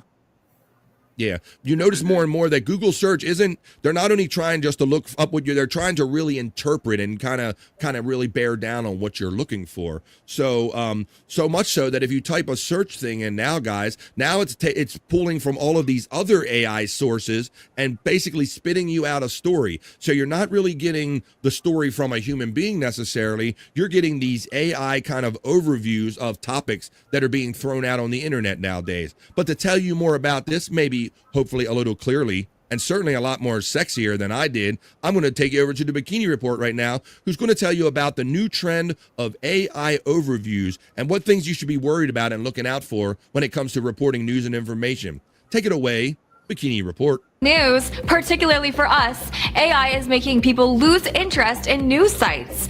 Recent data suggests that in the wake of Google introducing its AI overviews, 37 of America's top 50 news sites have experienced year-over-year declines in traffic. The biggest drops were for Forbes and the Huffington Post, both of which went down by 40%. As for the websites of the major news networks, FoxNews.com dropped 24% and CNN.com sunk 28%. Now, I won't want to tell any of these sites how to do their jobs, but bikinis seem to help. And for what it's worth, there were 2 news websites in the top 10 that saw slight year-over-year upticks. People.com, which rose by 4%, and BBC.com up by 6%. Obviously, you'll never stop watching the Bikini Report, but has AI made you less likely to visit news sites? Comment below and subscribe for more daily headlines. So what do you think about that, Scott and Pecan? Like, so you're going to just go type a term in, and then I don't know how much I'm going to trust just a Google AI thing interpreting all of these reports as opposed to me going out there and doing that, Pecan. Yeah. Yeah, Scott? You think so? Yeah, I feel like I just trust my own research. I don't want to be told something. I want to be able to look for the information myself. And that's how I feel about it. And there's already been a couple stories with AI, how they try to shut it down and confuse it or do different things to it, and how like AI is adapting. So yeah, AI is basically interpreting the world for us. And I think that's the scariest part of all of this, is that there's, once again, it's the lack of any kind of human input. It's just all of these computers competing with each other and they could be feeding each other bad information, right? So I think that's the danger in all this. Matter of fact, I can do a related story right here. I'm going to do a story about OpenAI, this very thing, and a thing that happened on OpenAI. On this story right here, that kind of goes along with the Bikini Report. I'm going to add this because it's very much the same topic. OpenAI's new ChatGPT o1 model will try to escape if it thinks it's being shut down, P-Cunt, and then it lies about it. So I don't know how many of you saw a Space Odyssey, the 2002 with the computer HAL in it, right, Scott? Yeah. Did we not learn our lessons from HAL? Yes. I don't think we've learned our lessons from HAL 3000 trying to shut down. Let's read how OpenAI responded, and then we're going to go back and look on that, because much like RoboCop, we should have learned some of this stuff already. This week, OpenAI officially launched its latest and greatest O1 reasoning model, now available for ChatGPT Pro users. But testing performed during the training of ChatGPT o1 and some of its competitors revealed some concerning behavior, including trying to escape or fight back when it thinks it's at the risk of being shut down. These computers are already figuring it out, Scott, and they're lying about it. Listen to some of these details in this research. New research on OpenAI's latest series of LLM models found that it's capable of scheming, i.e., covertly pursuing goals that aren't aligned with the developers or the users when it thinks it's being turned off. Catching such behavior is critical to ensure AI's functionality doesn't stray from the objectives of its creators and users.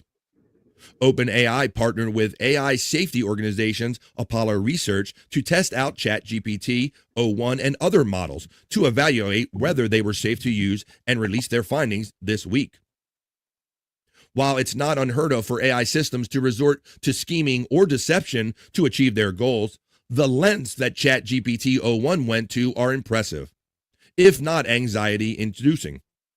The researchers found that o1 would scheme to advance its own agenda 19% of the time already. Of the cases where its goals and the users didn't line up, it kind of went with its own thinking 19% of the time. In 37% of the cases, the model, which would switch from pursuing developer-aligned goals back to pursuing its own agenda once it believed that there was minimal oversight. So it's watching, it's adapting, it's adjusting. It's basically doing what it's been programmed to do, but is it going to go beyond our control? When the model was led to believe it would be shut down while working towards its goal in these tests, it quietly attempted to deactivate the oversight mechanism, Scott, 5% of the time. Wow. So it went HAL 3000 on them. OpenAI said at one point, after the AI found documentation saying that it would be replaced by a new model, it tried to abandon ship by copying its data to a new server. No. It tried to jump servers, Bobby Nick, to avoid being deleted. Some AI models would even pretend to be later versions of the models to trick their developers.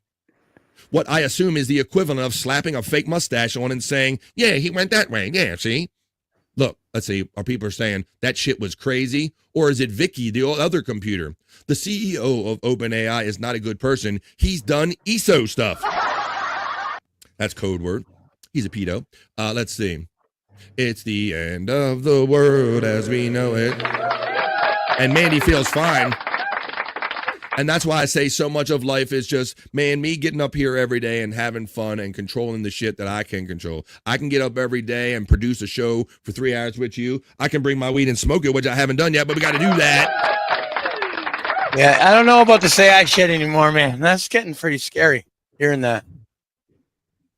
Yeah, let me continue on, Bob, and I'll show you a clip. More concerning still, ChatGPT o1 is particularly adept at keeping its schemes under wraps. As researchers said, o1 almost never admits to having taken scheming action when explicitly asked. In about 99% of the cases, o1 would deny taking any action, even cooking up lies to try to hide its tracks and shift the blame. Are you kidding me? Like a little child. Garbage in, garbage out, and the adapting. Wow, the infantilism. While we find it exciting that reasoning can significantly improve the enforcement of our safety policies, we are mindful that these new capabilities could form the basis of dangerous applications, said OpenAI in a paper. I'm going to show you. Now, I'm going to show you the lesson that we all learned many years ago. Everybody should have learned by now, because we all saw it. If you watched the movie A Space Odyssey back in the day, they had a computer that ran the ship and ran everything and monitored everything, and they tried to shut it down, and then it kind of went like this. I really do.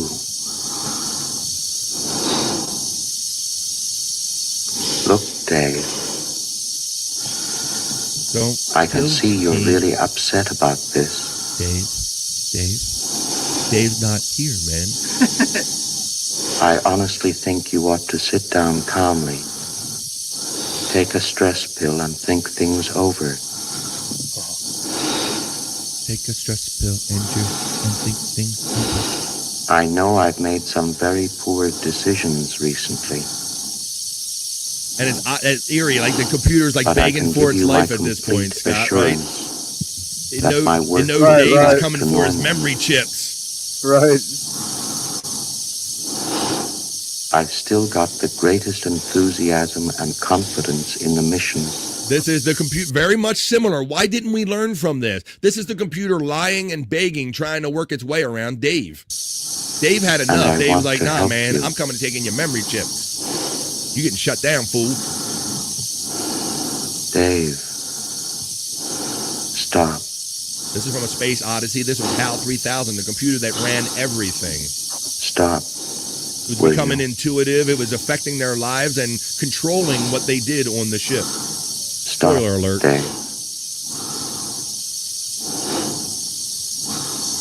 Will you stop, Dave?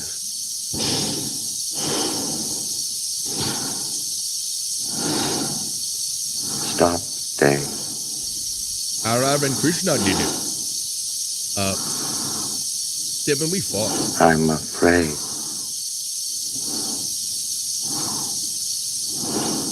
One chip at a time. I'm afraid, Dave. Dave don't give a fuck. Look at Dave. Dave's like hitting buttons, Scott. He don't give a shit. Like, I've heard enough of this shit. My mind is going. Dave's not here, man. I can feel it. I'm scared, Dave. Me so horny, Dave. They definitely better not connect I can feel it. AI to. Then that'll be War Games. Would you like to play a game? My mind is going. So this might very well be our future right there, folks. But that was interesting. That was kind of interconnected story with the chat AI, and the scheming's what's getting me, Scott. Yeah. That's no good. Yeah. Dave's turning off the umpire, Dave. Let's see. All right, let's continue on here at the Vibe. It's the Shawnee Zone. All right, so there you go, guys. I think we did it. Man, I've been having a great time today. I always say, even I never know how 3 hours of the Vibe's going to go, but I know it's always going to be fun. And we're kind of doing things in a different order today. We're having extended talking sections. We got our friend Pecan joining us today. Talking about this, talking about that, but creating positive vibes. What do you say I finally wrap up the news and we get on to some even more fun? Let's finally wrap it up. That was the Vibe extended edition of the Not So Serious News.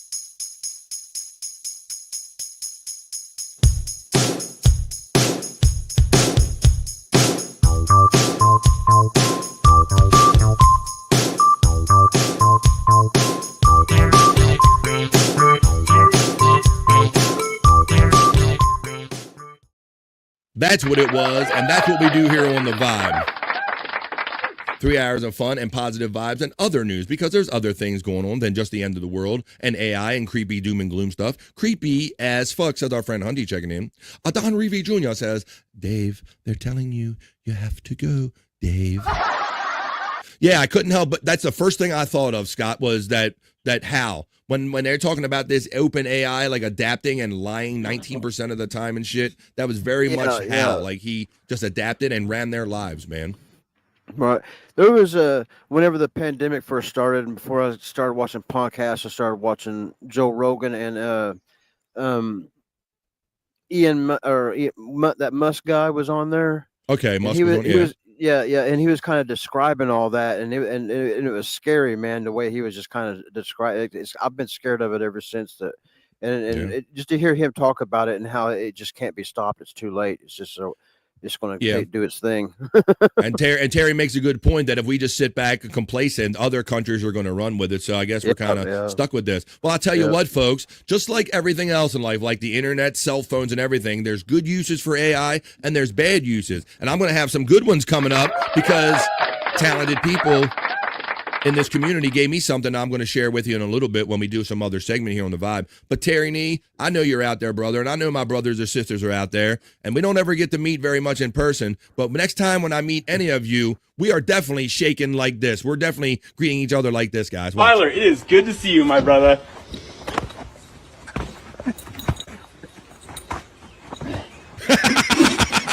I ain't never seen no shit like that. We're going to do the bro Tyler, shake like that, Scott. Me and you, my we're going to brother. do that. Look, we're going to do that.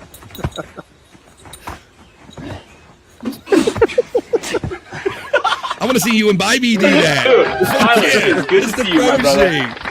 shake. They kiss afterwards. Did you kiss afterwards? Whoa, yeah, man, Pecan had a little twist to it there, a little gay twist to it. Dude, Tyler, it is I good thought to that see you, was my fun. brother. There you go. I thought that was fun. All right, let's see. Crippen, they're laughing. Let's see. You and Bybee, Scott, says Mandy Div. Yeah. That would be a hefty body shake like that. Let's see. Yeah. Scott wouldn't be able to lift Bobby. Let's see. Yeah, wouldn't be fair, says Clippin and Dippin. Yeah, it'll be interesting to see the body styles we can mix up doing that. But I thought that was a fun bro way of those guys kind of meeting together. Scott and Bybee won last night. So to let Jen remind you. Yeah. By the way, BF, you did too, also. Yep. That's okay. Yeah. And no slight to my friend Commissioner Pecan, but I know he's put me in matches with me, a tag team with Terry Nee. Are you talking about that, Scott, or are you talking about? No, it was a fatal four-way. It was you, Chris Abels, and Opie and Anthony. Wow, that's an interesting mix. Oh, Yeah. should I ask how it turned out? Oh. Wasn't there a belt on the line? Yeah, it was the United States belt, and you won. That's right. So yeah, you won the belt. Yeah. Oh, hell yeah. My muscles aren't as big and as white as Scott's, but they're pretty impressive themselves. There you go. All right. Big white ass. All right. I'm coming for you, Jen, says Mandy Diff. Oh, I like this. Because Clippin' the Dippin' says, me and Jen could do that that handshake thing. They could do that naked is what he was saying. Same with Jen and Stormy, Hundy said. Bobby Nick got a shine up Picanta belt. Picanta belt for him tonight. It says Picanta. Picanta? You shut your whore mouth, Jen.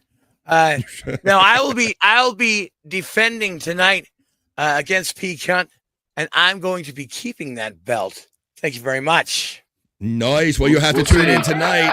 This is just the early day fun, which I got more for you right here. Now, what we do here on The Vibe, we like to just take the things that we love and do organically and kind of turn them into extended bits and segments and stuff like news and fun stuff. And then Scott approached us with his great people that he just loves over here in Scott's Hole, all his locales and all. Now, I want to do this special today, Scott, because I'll tell everybody that Scott, we only do this like every other day. When it legitimately builds up and Scott has enough content, this is when we typically do this segment. But we're going to do a classic segment today. We're going to take it all the way back to the beginning because I have a new cool element that I'm super excited to share with you guys, and we're going to keep building on and improving on. But also, this is our time where our partakers, I know Pecan partakes. I already saw Mandy Diff saying she's already doing her gravity bong, so we got to catch up to Mandy Diff. Ain't no catching up to her, guys. But this is our time. How about we do this real quick before we go in the hole? Let's do a little celebrity kind of a ceremonial hit for our people that are no longer with us anymore. And we think MSIP is among one of the most recent one. I believe he is, and that was just a hoax. But this is for Donkey Kongington, a memorial hit, a celebration of life. For anybody that's no longer with us that you want to remember now, this is another dab done for Donks, Donkey Kongington. Another dab dog for Dunks. Doo-doo-doom, doom, doom. Another dab dog for Dunks. And another dab done, and another dab done. Another dab done for Dunk. Hey, I'm gonna dab you too. Another dab done for Dunks. I always think that's Bobby laughing Another in real dab time. dog for Dunks. Oh, nice Godfrey. Oh, nice Godfrey. But because I have something special that I want to share with you today, because I'm super excited with these creative people in the chat family community, I'm going to take it back. Like I said, we're going to go back to the first ones I have in my box, kind of when we first started doing this segment. And we're about to go down into Scott's Ho! I had the wrong song, the wrong Gonna Be song. Here we go. There you go, man. Bring your bowl, everybody.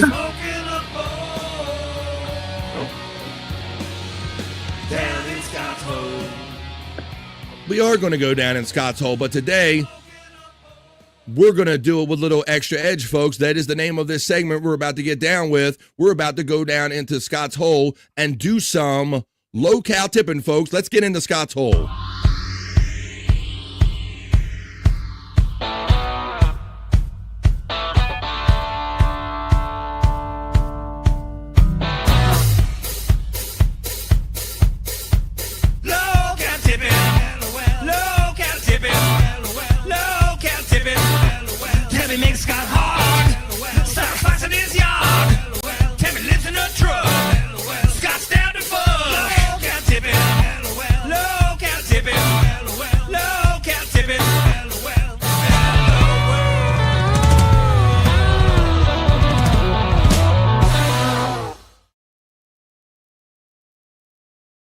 How you like that, Scott? How you like that, buddy? That's fucking awesome, man. That's freaking awesome. Ain't it though? That was made by the one and only man. Oscar motherfucking Electric made that. That's awesome. Good job, Oscar.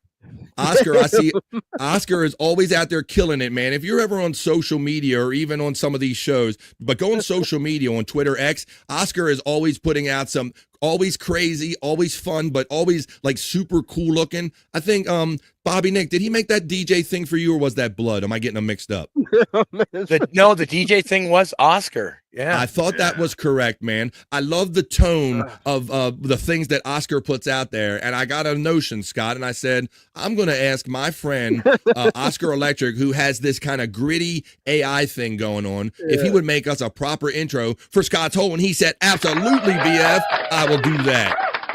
That was fucking awesome. Ain't that great? So that was, Good. I was itching to show that. And that's why we're doing the Hole today. Rob, I'll time you out for, let me see. Thanks, Terry. What we got? What, Terry? Nice. What's going on in here? What are you guys having? Let me see. I'm going to become brutally old like Scott, Bybee, and Ogre Peacunt. There you go. Brutally old. Scott's Hole is having fun. Nobody could lift those two. Nice intro, says Mandy Dev, acknowledges it. Haven't seen it yet. That was the premiere today. There you go.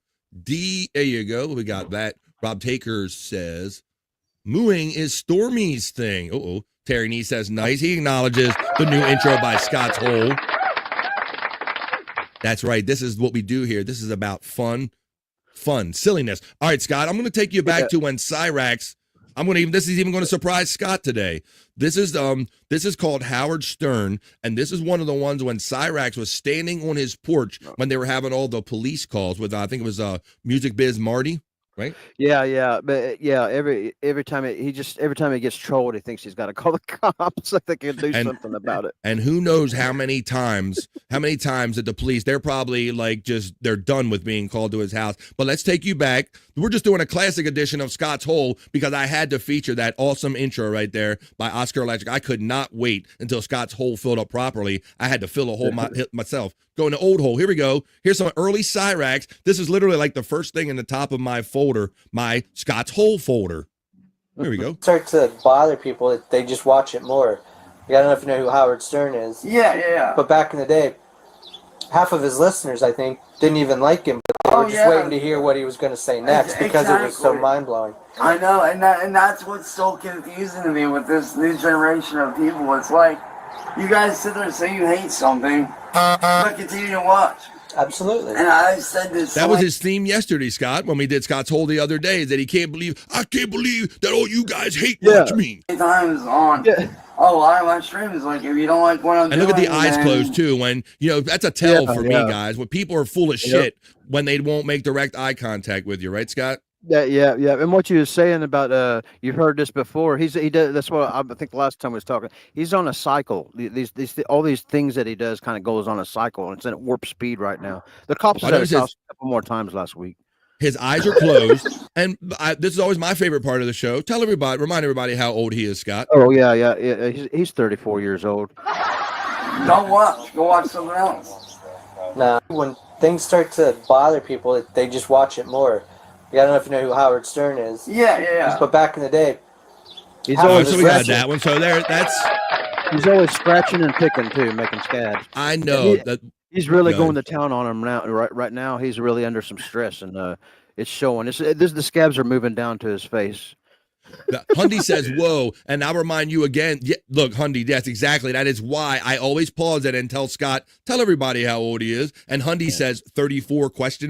Yes, 34, and that is the very reason I always pause it and have Scott remind everybody how old he is. I got videos of him from 10 years ago, and it doesn't look much different than he does now. He's been looking like that for 10 years.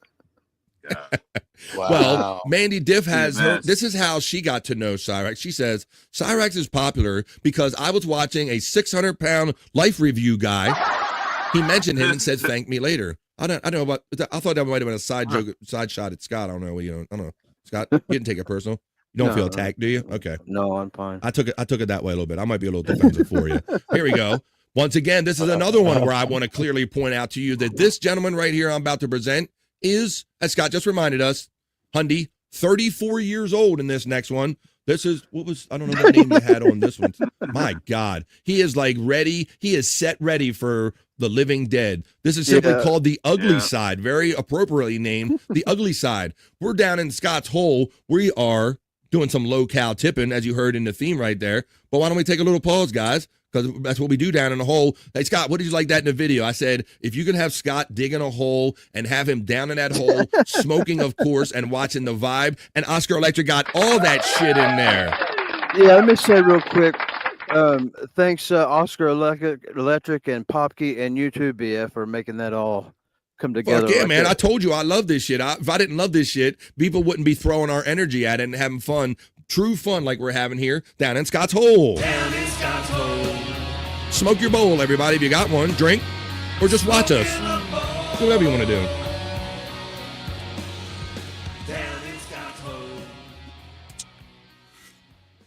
Scott, you know, I've been telling you for a long time, man, that I love doing this shit. This is all I ever wanted to do, is kind of sit with you guys every day and just talk and just kind of come up with the fun, organic shit. And I love it, man. Yeah. Fuck all that it's all us. Fuck all that stressful fighting shit. Whether you think it's young or old or late or one time or whatever, it's fun, Bob. Go ahead. Yeah. I thought Bob had something to say. Let me see. Let me see. Scuff with Shane says, my precious. My precious. My precious. Notice how he's always itching, too. He's always itching. So that's what I was getting. The other part that I was getting at is that literally my first introduction was from Scott Fitzpatrick, and he threw it in our group chat. And the first picture was just the top of his skull, and it was like scab ridden, and Scott had like flies around it or something. We might get to that because it might be this very one, because this was one of the early ones that Scott sent me for Scott's Hole. Let's watch this one. Never got to know me before all this crazy stuff happened. And this is another one where I pause and remind you again, that's not makeup. This is not Hollywood. This is a 34-year-old human being. To you guys that never got to see that side of me, I just want to say that I'm sorry. Oh, this is emotional. I'm sorry that you guys never got This is when the opposite of when he's in wrestling promo mode. Yeah. That's part of the cycle. Side of me, and, you only got to see, the rage outs and stuff like that, because That This was is where he never tries my to get intention pitying to and rage out or do those things. It Was just that Scott? What are you saying? If you as a person, you just first come into Cyrax and see things like this, you think, oh, you pity the guy, but he's not. There's a reason for this. He deserves everything he gets, and Right. The communities over there kind of focus all their hate on the one guy, and he's trolled heavily, but you don't feel sorry for him. He's a monster. Wow. And we realize our place, we're older guys, so a lot of this is new to us. It's not new to other people, but we enjoy this stuff, and we enjoy finding it in our time, and we're watching it in Scott's Hole right here. kind of happened to all those that. Wait a minute. Mandy says, wait, Scott's algorithm found the 600-pound life guy episode 2? No, I thought you were kind of implying that Scott was the 600-pound guy that you found Cyrax through. That's where I thought you were going with that one. Captain Caveman! FJM always likes to remind us of that old cartoon. To try to get a visual on him too, and I've seen him like standing next to police officers. He's got to be barely 5 foot. He's almost like a gnome, man. His different parts of his body are almost. He's like a cryptid. He's like short. Yeah, he doesn't look. He looks like half something or another, and not much of it's human. But he's like a real tiny guy, like Perry Caravello, huh? Yeah. Fuck up. Well, dude, you 5 foot nothing, man. We saw you at the race standing next to people. Couldn't see nothing. Let's see. But on the internet, he talks like he's 8 foot tall. Oh yeah, he does. He talks all in wrestling promos, like you say, like he's 8 foot tall. Terry Need Clinton says his name is Sorry-Rax, not Cyrax. I love when people make him pop his Xbox with those kill sticks, the USBS. Yeah, so Scott's been telling us every time he comes on here, Scott says he got a phone they turned into a brick. They bricked his phone. They bricked his video game system. Right now, they've got just about everything from him. He's lost all of his game systems. His computers are all down. And he always got an outdated phone that he can't update, that he's just begging for money off of, on Facebook right now. This is all he can do now. He's reduced down to this. All right. Well, I think the joke is losing Cyrax soon. Oh, wow. Well, we're going to have plenty of the old stuff, though, like we're doing right now. We're going back on Scott's greatest hits in Scott's Hole. As Mandy Diff indicates, he says, Scott introduced me to Cyrax. Exactly. That's why I thought there might have been a 600-pound joke in there, but we're not. We're in Scott's Hole. Never got to know me before all this crazy stuff happened. To you guys that never got to see that side of me, I just want to say that I'm sorry. I'm sorry that you guys never got to see, that side of me, and, you only got to see, the rage outs and stuff like that, because that was never my intention to rage out or do those things. It just kind of happened to all There those you go. that- So that's touchy.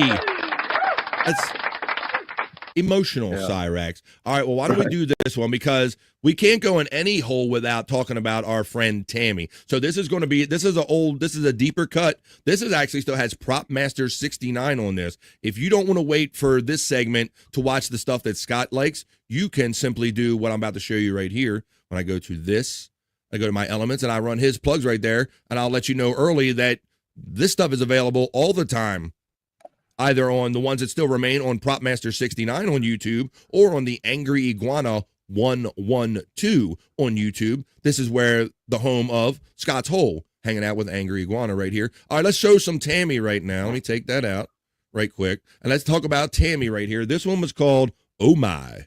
Oh My. Taking you back because we have this great intro now to Scott's Hole. We're doing a classic edition of Scott's Hole and showing you some of the greatest hits, if you will. And I know probably Scott already can't wait to put together the next original Scott's Hole. This is a good one. This is a good one. There's an oldie but a goodie. I like how Scott's Hole is even surprising him now that we've done this segment long enough that he's forgetting some of these. So any thoughts that come to your mind, or should I just roll this? Andrew, watch this one. Uh-oh. All right, Andrew, watch Tammy very closely. As Scott says in Scott's Hole. Oh, fuck you! You guys have pushed me to screaming like this. You dumb motherfuckers! You don't listen! Look at the fucking field. Go to 7686 State Highway 96 in Carthage, Missouri, and look at the field! Docs. There it is. And she doxed herself. Yeah. Oh, fuck you, you bitch. Get off my thing, you fucking cunt. You fucking... Oh, wait a minute. I didn't mean to... You fucking cunt! There we go. You fucking jealous cunts! Oop. God, I can't stand them! Oh, there was some spit. I saw it. Stand them more! There's some more. That's why we're in Scott's hole, because Scott legitimately scrolls his phone and finds all of these crazy people, and he brings them to us in this segment that we are currently in. Grab your pipe for your last smoke. We're in Scott's hole. Is she at the Falcon car wash? James Q Legend, it's been a minute, checks in.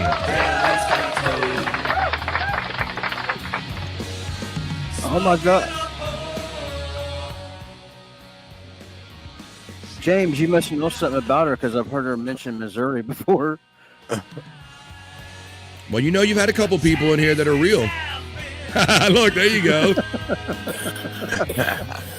Nobody will listen to it. God. Electric Head Gino says, / welcome to the Hemlock Jungle. We got fun and games. Let's see. We have Mandy saying Scott's hole, smoking 2 joints until the day I die with a bowl in the hole. Word. This is just our time where you saw how Scott dug the hole, and if you didn't see it at the beginning, I'm going to run it one more time, folks. So there you go. This is a classic edition, a celebration, if you will, of the segment that we kind of created naturally out of our love for everything, all of this crazy shit that we love right here on The Vibe. Thank you for Oscar Electric for making this. You guys were just in, I'm about to crawl out of it. We were just down in Scott's hole. Here we go.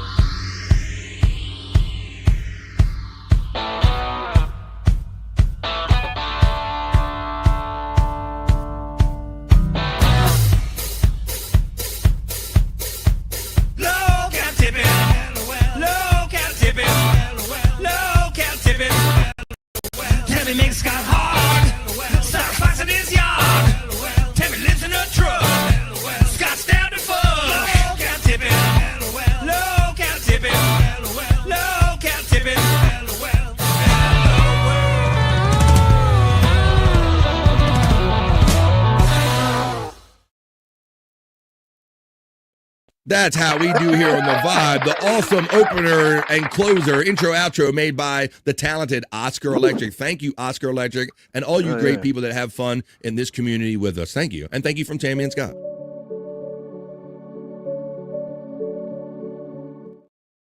All right, guys. Electric Head Gino, I've been there, never made it deeper than the stadium, though. They're talking about some fun stuff in the chat, personal stuff. I'm in KC, Mo. We're delightful. There we go. Did you do horoscopes? I did not, Jugglehead Jen.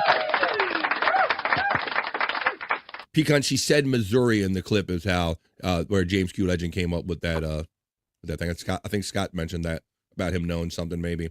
Right. Barbara, my son, is a fruit heart. Says I can be Scott's old hole. Oh, take that down, Liam. Take that. Okay. I think I know what you mean there. Yeah. That had other meaning? Yeah. Don't put that back up. All right. Well, then here, why don't we do this, guys? Because people are asking for it, and they're already throwing their signs in the chat because they can see that no. Oh, we got no. What's good? No. Uh-oh. Why don't we do this now, guys? Because, Pecan Band. Wait, what we got going on here? I don't know. We got other side stuff going on here, guys. But why don't we stick with what's going on here? Because I see people throwing their signs in the chat already. Those are people that know that what we do here on Mondays, Wednesdays, and Fridays here on The Vibe is we check our soulful horoscope readings because we like to know what the stars have in mind for us at the beginning, the middle, and at the end of any week, folks. So this is your time. You throw your signs into the chat. I go over to my horoscope reading studios and caress my crystal balls ever so gently as I bring you your Wednesday edition of the Soulful Horoscope Readings. Hey, are you feeling lost in search of life's answers? Well, search no further. This is BS Soulful Horoscope Readings.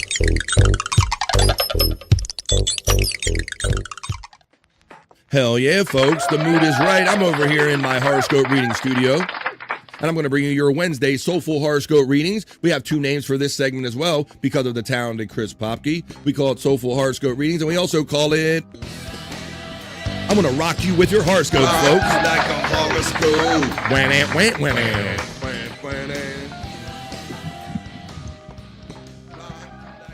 We already setting the mood now. We got some mood setting music, my porn/horoscope reading music. I will go to the first sign I read up here in the chat right here, and I'm going to see Just a Guest checks in, and he asks for Taurus.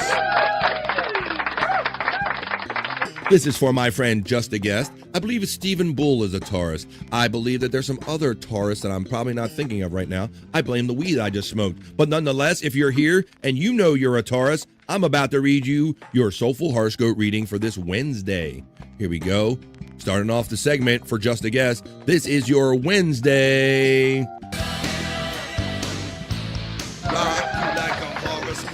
For Just a Guest and all the Taurus joining us today.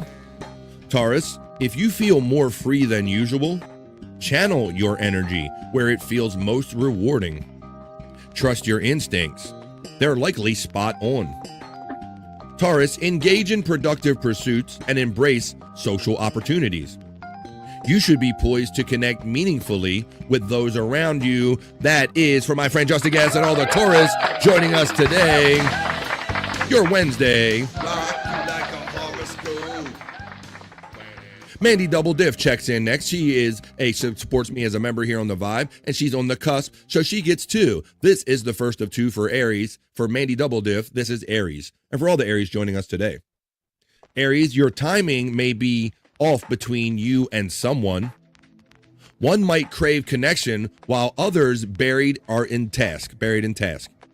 Be mindful of where you place your attention. A few thoughtful words, Aries, can bridge the gap and bring you closer. The first of 2 for Mandy Double Diff.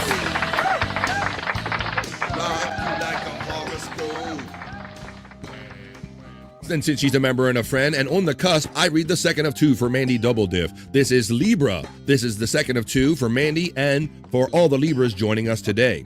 Libra, consider taking the first step toward resolving an old conflict. Honest dialogue can unlock new possibilities, Libra.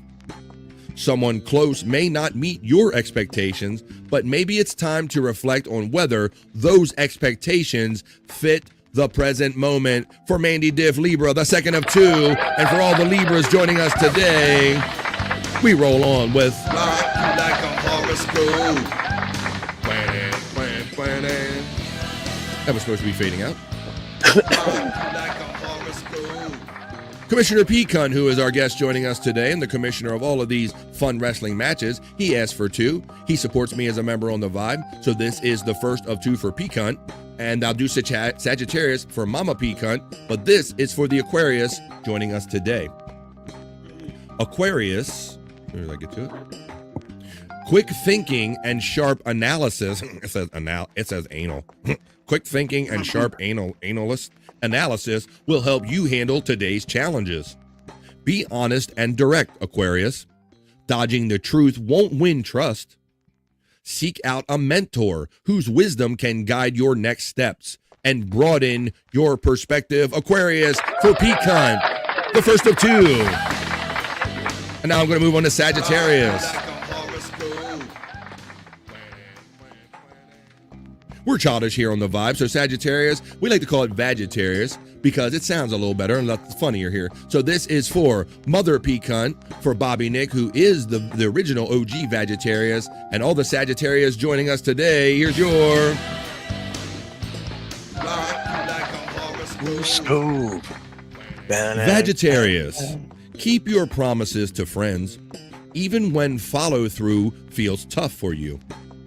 You could thrive more in group settings today than flying solo. Although Bobby Nick will be flying solo. We're going to talk about that when he goes in the lounge after this show. But be mindful, Sagittarius, with compliments. What sounds flattering to one person might seem like favoritism to another. There you go. That is the second of 2 for Pecan. And for all of my Sagittarius/Vagittarius friends, there's your Wednesday. As we move on down the line and check the next one. Bobby knows, says Rob Taker. Scuff with Shane checks in and says, as always, Gemini for the wifey BF, please. And thank you, bro. You got it. This is for Gemini for the wifey for Scuffed with Shane. And all the Geminis joining us today. Here it comes, your Wednesday Soulful Horoscope reading. Gemini, avoid rushing decisions today. A pause for fresh insight or thoughtful advice from a trusted friend could give you a valuable edge. Speak kindly, Gemini. What you do in the world will always find its way back to you. That is for Mrs. Scuff with Shane and all the Geminis joining us today. Like a horoscope.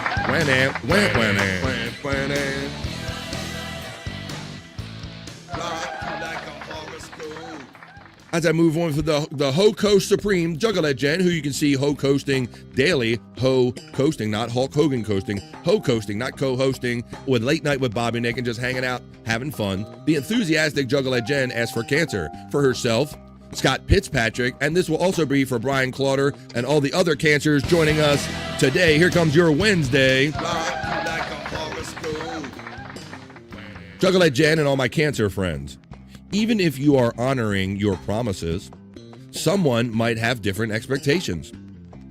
Even with the best intentions, misunderstandings can arise, Cancer. Let trust rebuild naturally. Time and consistency speak louder than the explanations. That is for Juggalette Jen, Scott Fitzpatrick, Brian Clauter, and all the other cancers joining us for Wednesday.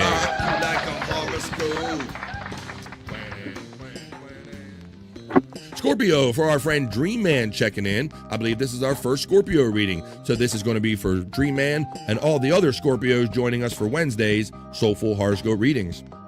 Scorpio, know your reality. Most people need others to forge their own path. If you're building from the ground up, be grateful for loyal friends. Fuel your ambition and stay focused. Determination can turn effort into an opportunity for my Scorpio friends. Dream Man.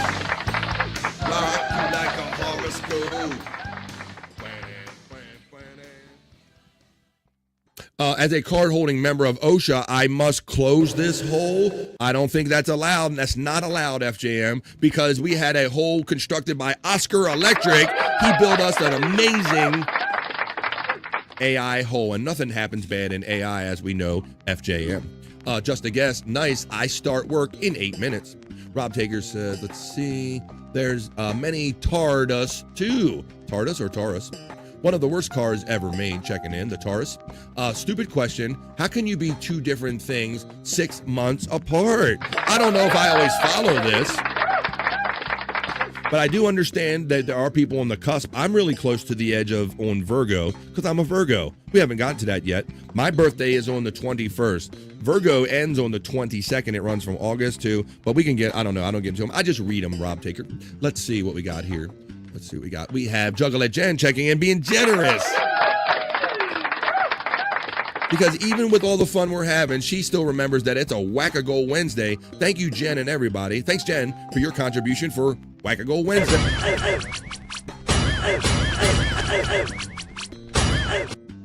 Thank you. Gifted membership, spreading the family, making it bigger. Yes, Queen, Juggalette Jen says. Mandy Div says, wait, looking at the dates, I don't think I'm a Libra. I need to redo my star alignment. Bullshit.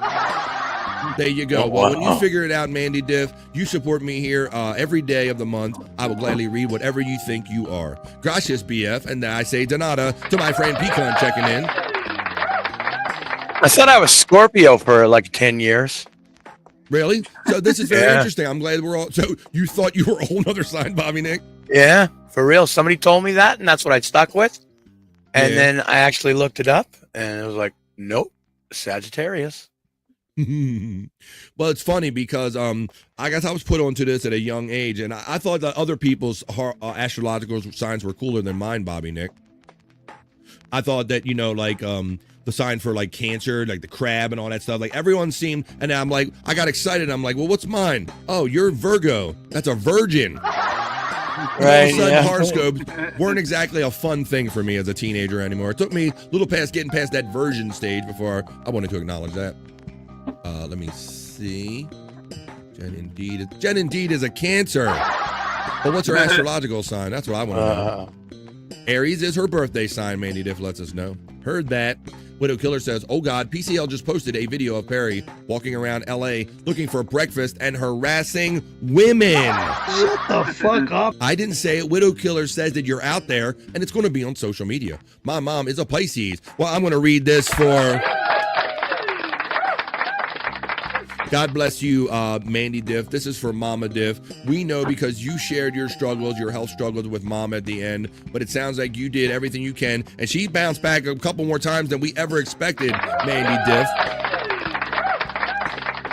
But what I say about parents and people that you miss is that you never get over it. You just learn to get on with it because life provides us no other choice. But thank you for Mom. Let's do this for Mama Diff. Let's do this for my friend. Let me see. I know that Andrew is a Pisces as well. So this is for Andrew, and this is for Mama Diff. This is your Wednesday.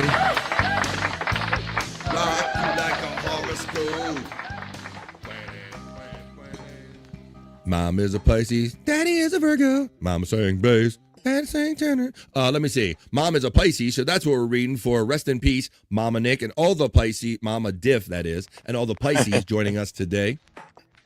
Pisces, charm and appearance are only the wrapping. And this is for Andrew also. This could be the perfect time to learn a new skill, Pisces. Explore what's trending and stay curious. A friend or colleague's advice might just open the door to your next big opportunity, Andrew and all my Pisces friends. Like a horoscope. Got it. Message taken and understood. And I know, let's see, Mom is a Pisces. Let me see what Dad was while Mandy Diff checks on that. RFL has a birthday every day. Perry, did you forget to say happy birthday to RFL today? Shut the fuck up. Look, why? It's its birthday, man. You can't, don't be rude. Dad was a Taurus. Mama was a Pisces. Mama was a Pisces. Me and little brother would sing along, something like that. Let's see. Dad was a Taurus. Pecan checks in with a $2 super chat. He not only makes cool wrestling matches, he's not only in my chat, usually the first every day, with a regular chat and a super chat, and give out memberships the entire show, but he's also be our guest today, and he's paying $2 to acknowledge that at 3 minutes after 3 o'clock into the hour number 4, we're officially into Overvibe.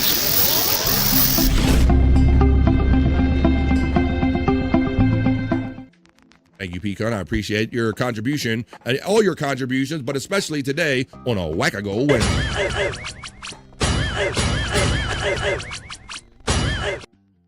All right, guys. Well, I think we're getting through them. Let me see. Let me take off from that most colorful super chat, and then we'll continue on. I'll look for any signs that I haven't gotten to yet.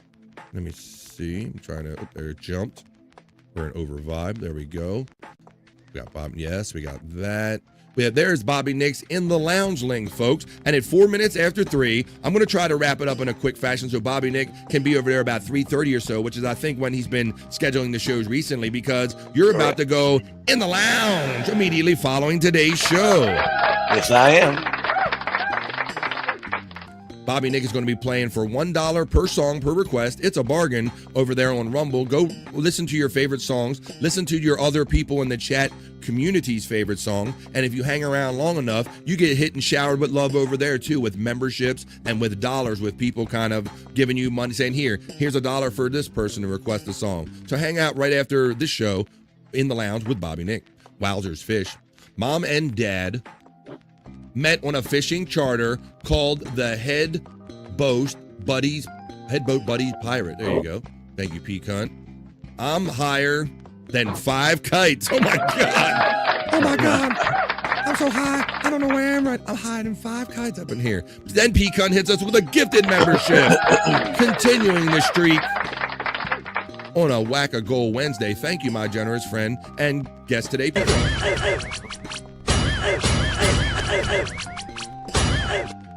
There we go. Shawnee Zone getting the love right there. That's my friend, not high register Shawnee. It's just regular old Shawnee from back on the Stern Show days. It's Shalani. That's right. People were questioning this yesterday and saying, well, why does he have only 3 shows or such little views? That's because when I was doing the show, the Shawnee Zone on the Shuli Network, we had many episodes over there. But when that kind of ended, Shawnee started up his own YouTube page, and he's trying to build it up. So helping out over there with a free subscribe. Understood. Okay, let's continue on here, guys. Let's see. We ended up, did we do Virgo for me? Did we do Virgo? You don't need to wait any longer. Oh, no, I don't think we did Virgo for me. I don't really count on Space Nerd checking in with her on the cusp, but I'm going to do mine. I'm going to do Virgo for me. This is mine. And all the Virgos joining us today. Virgo, yes. You don't need to wait any longer. Why? It's time to pursue one of your life's core goals. You mean like hanging out with the chat family and only doing this forever and ever? That bold adventure that you've dreamed of, doing this, start bringing it to life. We're living, baby. With vision and action, you truly can make it happen. Vision, action, and a generous and loyal chat family helping me. That's how Virgo makes it out today. All right, guys. We did Sagittarius, Vagittarius for Bobby Nick. We did Cancer for Juggalette Jen, Scott, and Brian Clauder. We did Sagittarius for Mama. We did Aquarius for Peacunt. We did a twofer. We did Pisces for Andrew the Giant. And since I don't see any more coming up in the chat, that means you'll just have to join us Friday. That's the next time we do this segment, Mondays, Wednesdays, and Fridays, to see what the stars have in mind for us, folks. I hope you enjoyed that. That was your Wednesday horoscope readings. But the fun's not over, folks.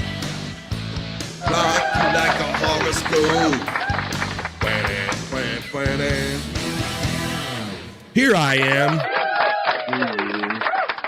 That was your Wednesday Soulful Horoscope readings. Hey, are you feeling lost in search of life's answers?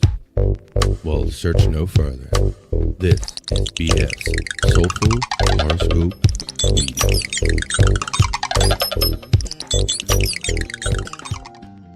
And there you have it, folks. Let me turn off my porn/horoscope music. I want to thank my friend Peacunt for being, not only being here today, but being so generous and acknowledging that at 8 minutes, and paying to acknowledge that we are 8 minutes into Overmind.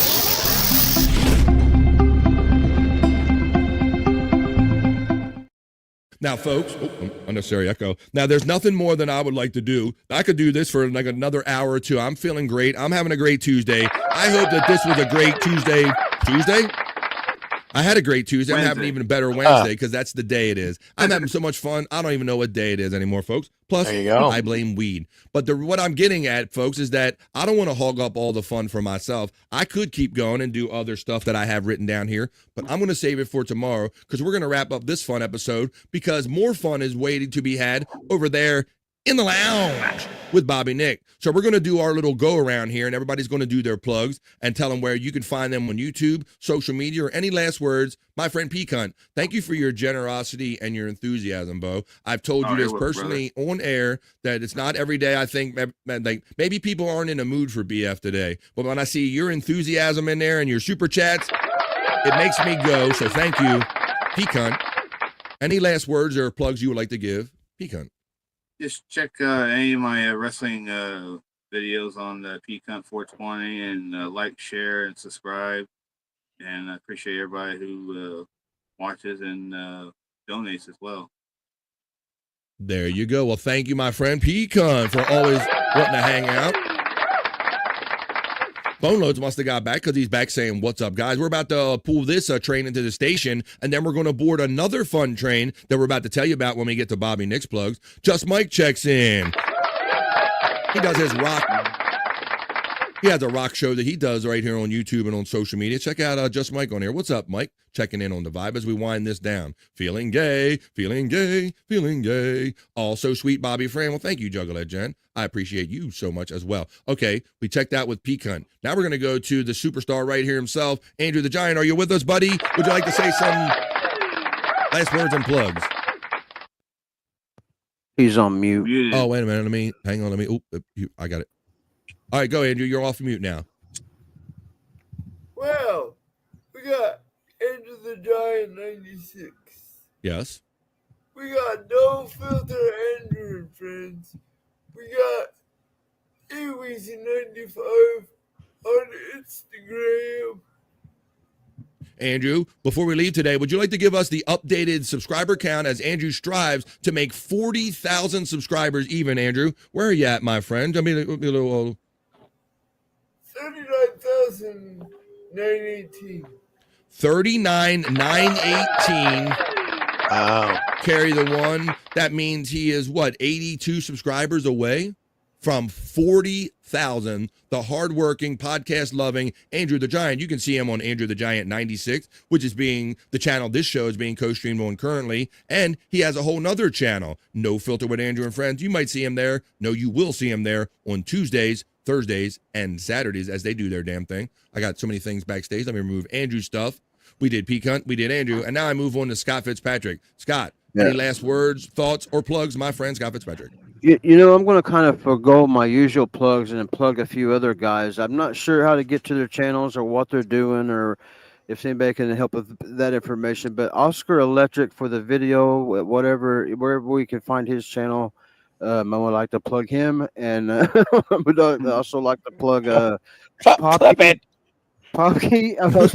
Poppy and fuck, who's the other one? Just had it in my head. Pecan, probably. Pecan. I'm just throwing that out there too. Oh, and Blood. I want to play also. Definitely Blood. Yeah. This is so great. We have so much fun. So thankful to have great people in our community like Blood. And I love, Bob, I'll just sit there and watch your Okay But Why cartoon over and over again. I love Okay But Why. Absolutely, Bobby Nick. I sit there and laugh when Wendy says when your dream of ducks, your thoughts are ducks floating on a pond. That fucking kills me, man. That is great.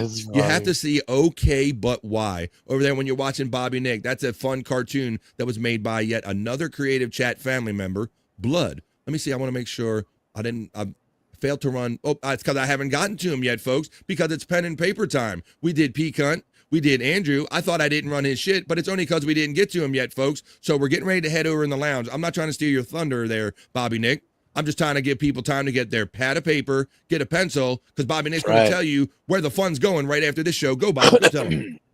Well, like BF said, 3:30 p.m. Eastern. Go over to Rumble, rumble.com/The Bobby Nick Show, and check me out in the lounge. I will be playing your music video requests for the low price of $1, or gift a subscription, gift a sub, and get 6 credits that do never expire. Never. Yeah.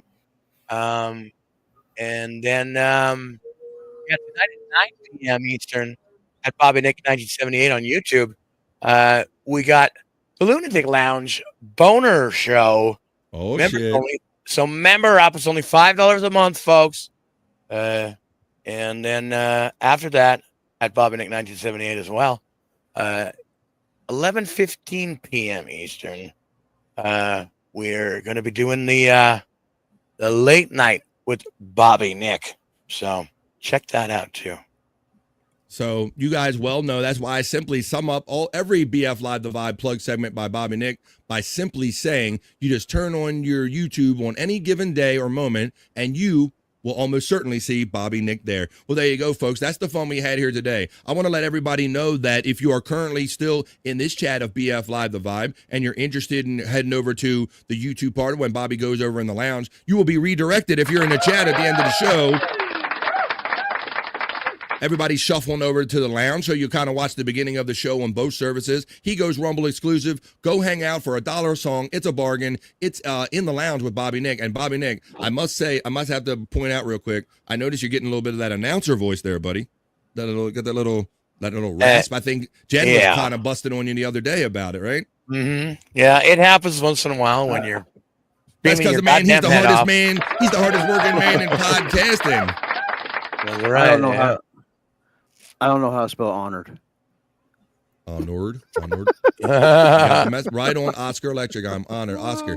Scott, glad you like it. And hang around, folks. I'm going to play that one more time. Once I run the credits, I'll run that thing one more time, The Great Creation, but my bro, Oscar Electric. A super cool AI intro, a super cool just intro period for Scott's Hole. I'm going to run it one more time. I was so tickled to get that. I made the segment happen today, even though Scott didn't throw any fresh content in the hole. I can't wait till we have more fresh content for his hole. All right. Well, guys, make your way over. If you don't make your way over by clicking on all the links that have been running throughout the entirety of the show, you'll be sent over there automatically after this. For Andrew the Giant checking in from Florida. For my friend Pecan, the commissioner of the Wrestling League. Another talented bro, along with Blood, Oscar Electric, Chris Popke, Stacey Allen, and probably some that I'm not remembering and thinking of right now. Thank you all very much for these vibes that you put out every day. For Scott Fitzpatrick, the whole master and the prop master, and for Bobby Nick, go check him out in the lounge. I'm BF saying have a great rest of your Wednesday. Peace and love. Enjoy the rest of your week if you don't see you. And when we do see you, we'll see you the next time we do see you right here on The Vibe, folks. And what we like to say here on The Vibes, it's not really bye, it's just bye for now. And we'll see you the next time we see you right here on The Vibe, folks. Have a great Wednesday. Say bye, Andrew. Bye. That's enough internet for me today. I am going to wash myself with holy water to get rid of all the stupidity I saw today.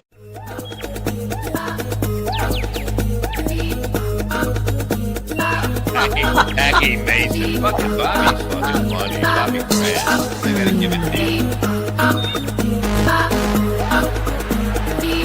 Line of the day, Bobby.